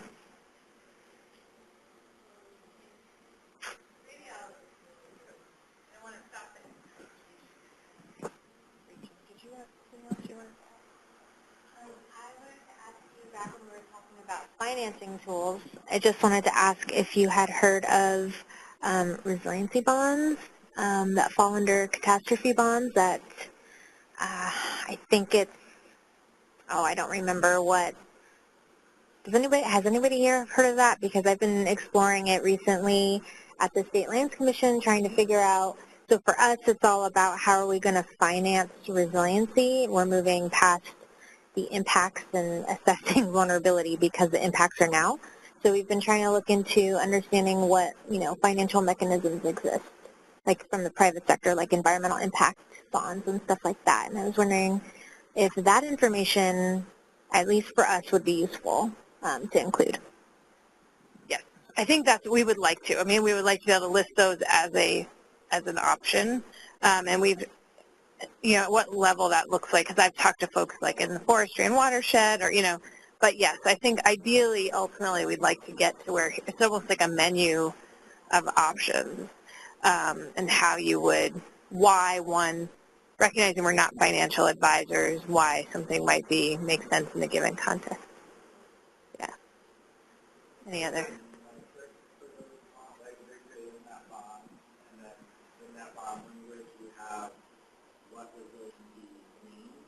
what can you expect? I guess to the metric question. You had $100 million to allocate in your portfolio. What basic elements do you need to see so that you know it's resiliency and you're not getting like a hodgepodge of projects or plans? And like to State Lands Commission, what do you commissioners, how do they define that? How is it really helpful for us to include? Because I think people come at it in different ways. Like you said. I just had a question, and it's not focused on this section here, but it's more broadly looking at this broader question about if the audience for the clearinghouse is local government agencies, what role is there for the clearinghouse to increase, enhance, or improve public participation and involvement in the efforts of local government units for climate adaptation and building resilience? And if that is an important role in your work or in the work of local governments, how can the clearinghouse assist with that?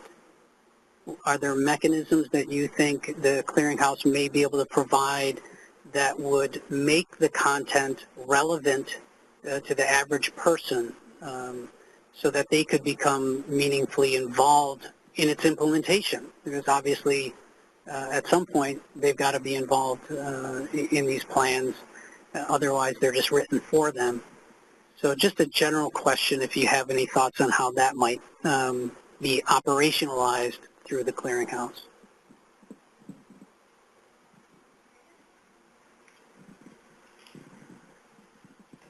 So for us, we see it as sort of a focal of our education and outreach efforts at the Commission. So the State Lands Commission, we have an environmental planning department, we have environmental scientists on staff, and they're the primary staff members that are responsible for doing these climate change analyses and vulnerability assessments and adaptation assessments for local parcels and our public lands that we manage. However, our entire staff isn't well versed in climate change science. So a lot of what I do and my team, what we do is we have this kind of capacity building, education and outreach sort of system where we train our staff to work with local governments and local jurisdictions. So for us, it would really help our efforts internally to communicate with staff so they can better, because they're very, they're not scientists, so they pretty much, they communicate on a very layman's terms. So they need information that would make most sense for them to help them communicate. So for us, it would be useful as more of a capacity building tool to empower staff to help them help our lessees point to information. Does anyone see the public going directly to the clearinghouse? And if they did, would they find a entry point into useful information for them? And maybe that's not what we're trying to do at all with this, but if you think at some point that would help, you know, we're thinking that these stories might be a possible entry point for people. They see someone like themselves. I'm a small farmer in, you know, this location, and these are the issues that are relevant to me, and these are the things that local governments are doing. I'll just keep that question.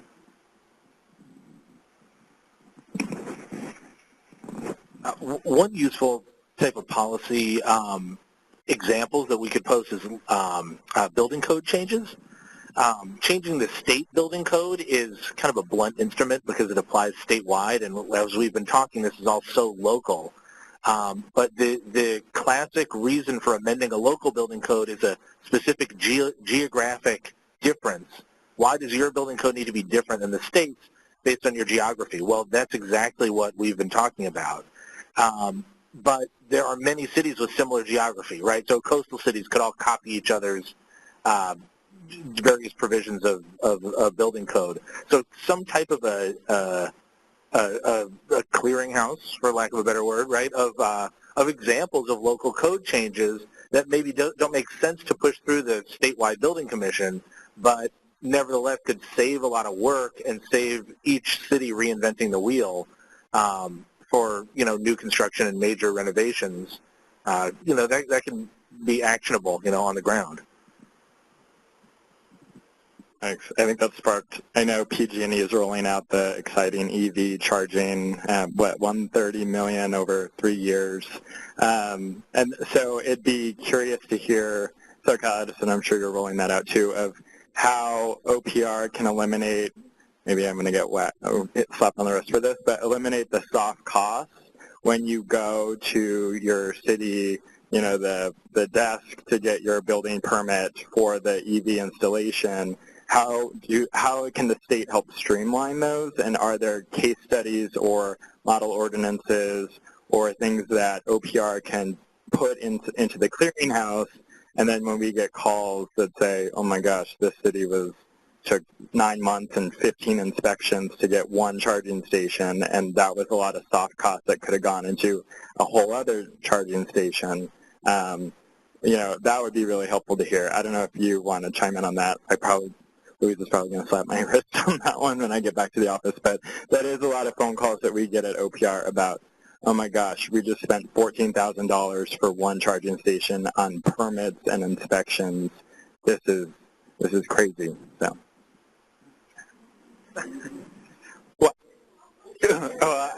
if you want the clearinghouse to be horror stories, we have a few, but we could probably, frankly, we may want to just this is on the internet, yeah? Yeah. Okay.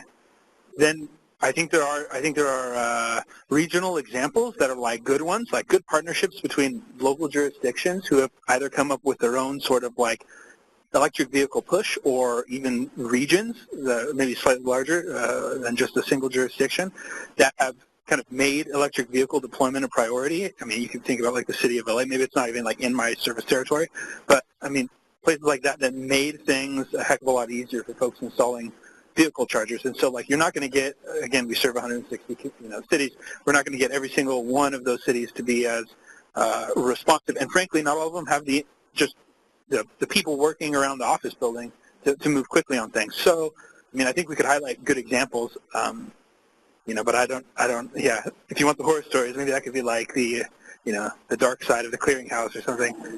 While I have the mic, one of the other things I was thinking about, and I talked to about half the people in the room about this topic, but it's actually on the back of the policy and guidance handout you had, where you have the 1482, the language. I'm looking down here at number 2. And you're talking, this is obviously directed at state agencies, but you're talking about developing infrastructure to address adaptation. Where feasible, project alternatives should be developed that utilizes existing natural features and ecosystem processes.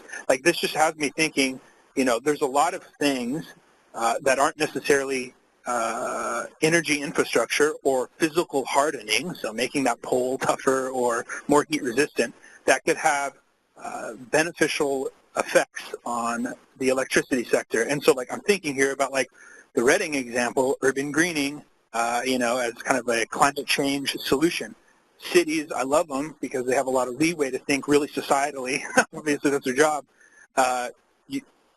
Investor-owned utilities have a little bit more of a difficult time making a broader societal case for some of our investments, where we would have to have a really pretty rigorous methodology for understanding if we build, if we do all this urban greening or potentially help fund some of this urban greening in specific locations, how does that impact cooling demand in that same location? It's a great research project. We have someone who can help with that. But I mean, those are some of the examples. I don't know if there's a good, I'd love to have an example that I could point to where maybe it is the Reading one, where somebody, we could say hey, they didn't necessarily just go out and do things the way they've always known how, which is, hey, there's some weakness in the system. Let's go out there and reinforce it.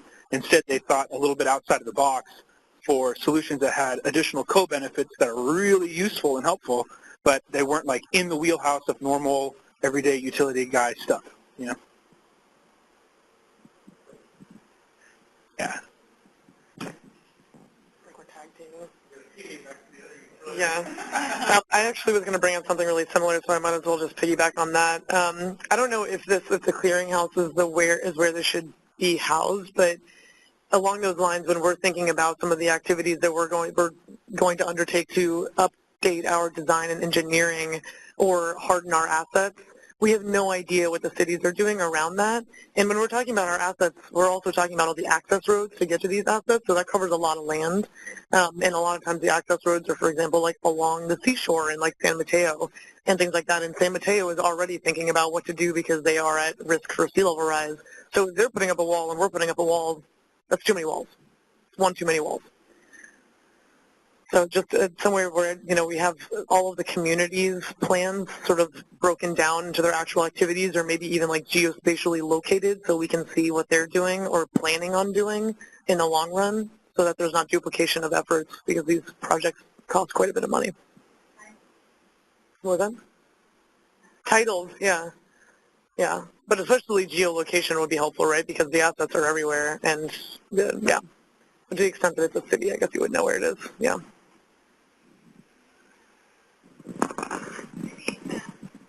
Looking at the time, I'll tee up the last topic, and maybe, I don't know, Nancy, if you want to say a little something. But I think we really want to talk about, we started this conversation a while ago with Susan and with the Energy Commission about how do we build on all of the great information, the amazing tool that CalAdapt is, and is continuing to grow and evolve. And so, we've talked about just simple connections across them, but I think I'll let Nancy speak to it, but just sort of how do we want these two things to work together? Thank you. Let me just set the stage a little bit and give you all some background information. So as you know, the GIF, we've developed CalAdapt, of course, with funding from the Energy Commission as an energy sector resource. We also, at the GIF, have recently been funded through OPR to build this clearinghouse, the Adaptation Clearinghouse, with a lot of support from our colleagues at ANR. So we're thinking of both of these projects, they're separate funding sources, so they're separate projects. They are definitely linked. I think I may have shown on my demo of CalAdapt that we currently have a linkage to the current existing clearinghouse, and we'll certainly do that in the future as well. And, in the clearinghouse, CalAdapt is one of the tools that's noted in the clearinghouse. So they certainly are linked. I guess as, this conversation is really helpful for us thinking about the clearinghouse. What we're building is the actual database. We're thinking about how people can enter into the database, how users can use it, how they can find the information they want. So this has been really helpful for thinking about those types of things. One thing I'm thinking about just after today's talk is that maybe, as I mentioned earlier today with CalAdapt, we have our CalAdapt tools, and then we also have the API that allows people to really build their own custom tools, which is especially, very valuable for local planners and local groups.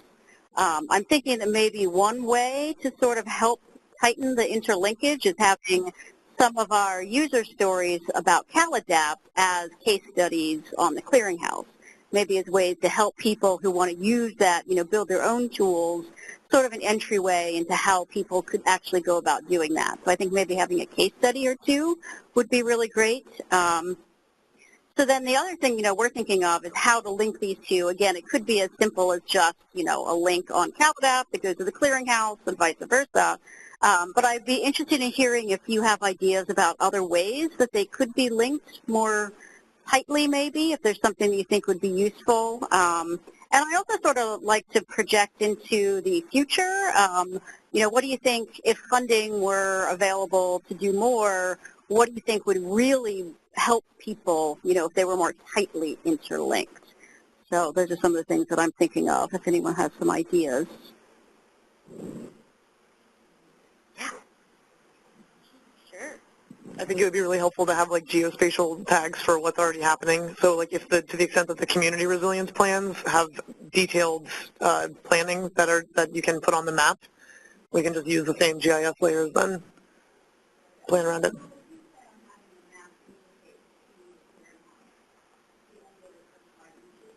Yeah. Yeah.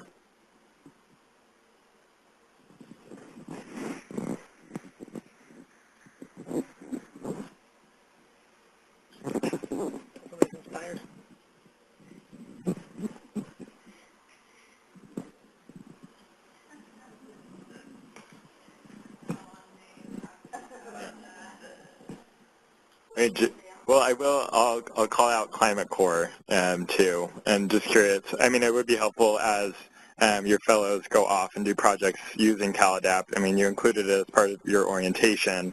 It'd be good to get the live feedback of what would be useful, and so maybe that could be. I know they're probably overworked already, but it would be really helpful just to get a few examples out of that program. To see, okay, they're placed at a college or a local government, they're working on adaptation plans or projects using CalAdapt, and so how's that going? So.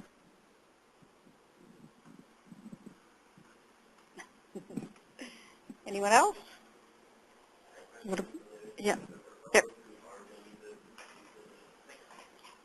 For fellows that are placed in these different cities and counties, what kind of resources are available to them or to the cities and counties for SB 379 planning? Are there like workshops or other ways that they get training, education, kind of the outreach aspect of that?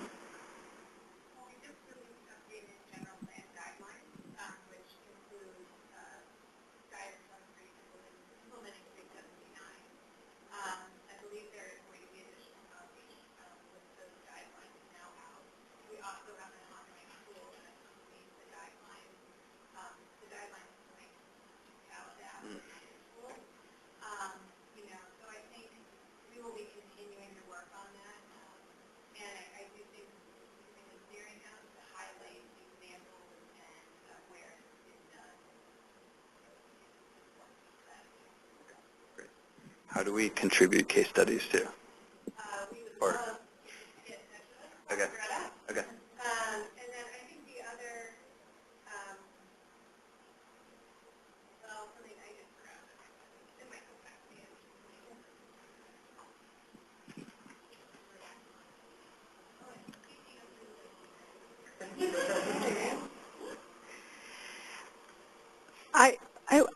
I wonder if CalAdapt and Clearinghouse could almost serve as a Venn diagram of where the impacts are, which is CalAdapt, and where we have adaptation happening.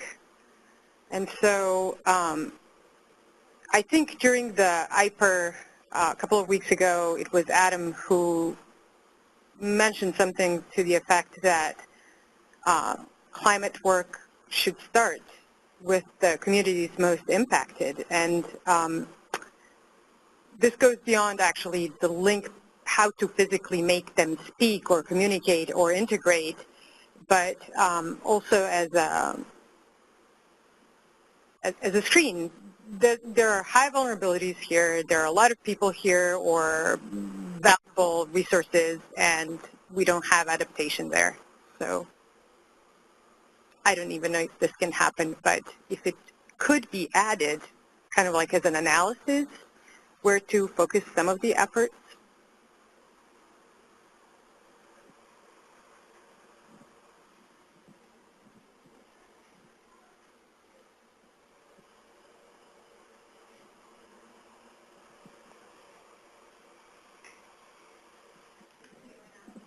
Well, there's a few other resources out there besides CalAdapt. There's a Heat Island Index website that I'm blanking on the name.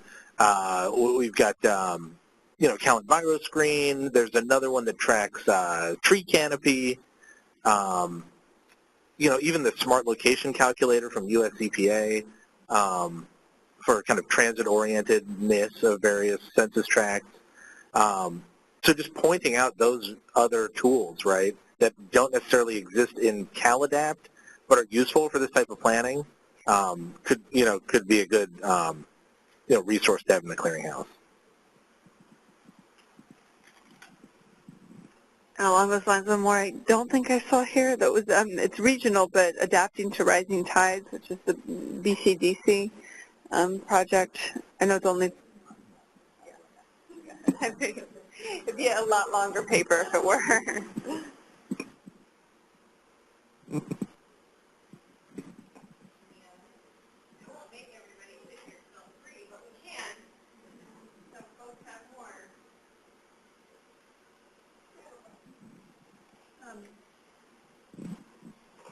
So I probably should ask this offline. Suppose you get a case study and it doesn't comply, say, with state guidance. How do you have screening criteria? This is an ongoing challenge for us, I think, is we will obviously have to do quality control for anything that is included. We want to be as inclusive as possible and want to be very clear that by something being in the clearinghouse, it does not mean that we are saying this is how something has to be done, should be done, or it's the best way that it is done. And that comes in, I think it speaks to some of the issues that were raised earlier about there's different local jurisdictions need different things, have different priorities, different challenges, et cetera, face different climate impacts. And so I think we need to be very careful about that. So we'll be doing internal quality control, certainly. And I think we would not include something that was not in line with requirements. So we wouldn't want to include a general plan that doesn't meet the most recent legislative requirements for a general plan. That said, there could be something that meets those. That's fine. We don't want to, and we want to include it, but we don't want people to think that, So we're going to have to work through that, and I think so there's some basic screen, and then I think we will add language around, again, also why something, like I said, maybe this has a really interesting community engagement section that's worth taking a look at, or here's a climate action plan that looks at mitigation and adaptation together, or here's just the climate adaptation. So we're highlighting, how those will fit in. And I should have mentioned this earlier. Another piece of legislation that is being implemented by the Ocean Protection Council is AB 2516, and through that, they are inventorying. They are working with UC Berkeley, who is also working with Nancy and folks about compiling information on sea level rise activity. We will be integrating that work together as well. And we're trying to follow a similar protocol and approach that they are, which is being able to point to why, sort of a bit of the curation of why things are included, in addition to sort of this, trying to just be a place where you can go and see climate action plans, general plans, et cetera.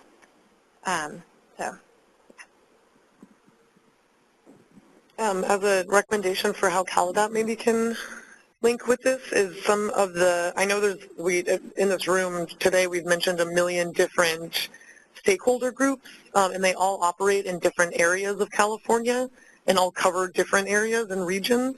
And I know there's some, and they usually have a lot of information that's relevant to everybody that falls within those regions, but maybe not everybody in those regions knows they're represented by those groups, like ARCA, and there was a bunch on like the regional sea level rise initiatives and things like that. So, and those are all, they have like regional boundaries that could be modeled in a map.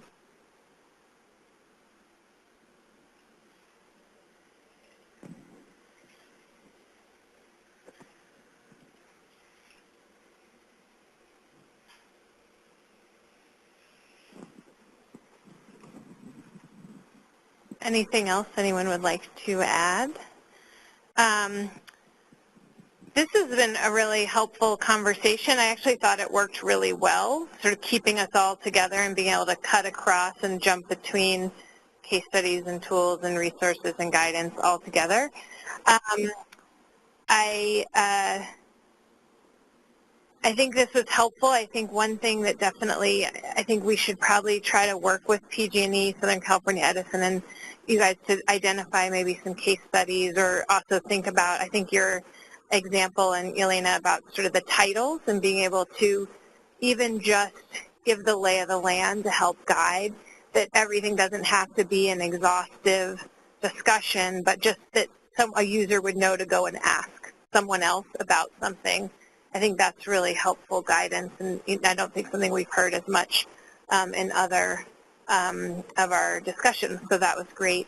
You know, Greta or Sam, if you guys have other takeaways from today that you'd like to, okay. Well then with that, I guess I'd just like to thank everybody, and thanks, we didn't have, I assume, Susan, no questions that came in.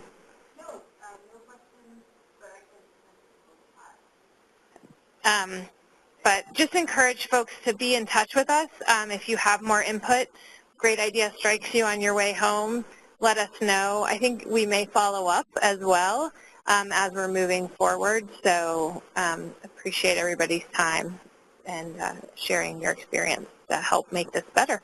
So thank you.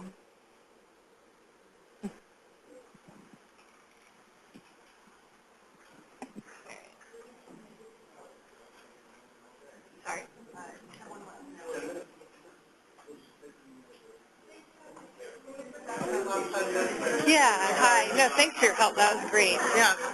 I think PG&E just wants a convening body. That's their main. Yeah, and I talked a little bit, yeah, I mean, it seems like we should be able to help each other. You know, so. Yeah, we just want to make sure we're not just getting together and money-wise. Right, and so if you guys have a list that we can just say, we got all these things, and here's, I can definitely, I mean, hopefully it'll get longer, but right. Like, I know we have like epic grants or something about that. Right, we don't need this. Yeah. Well, I think the ramp filing, when you're mentioning that, it's a little bit split than like other, I don't know, so that might be interesting. I mean, it is, every utility built their own model of how they were like measuring the safety. Right. Although there is some, like there is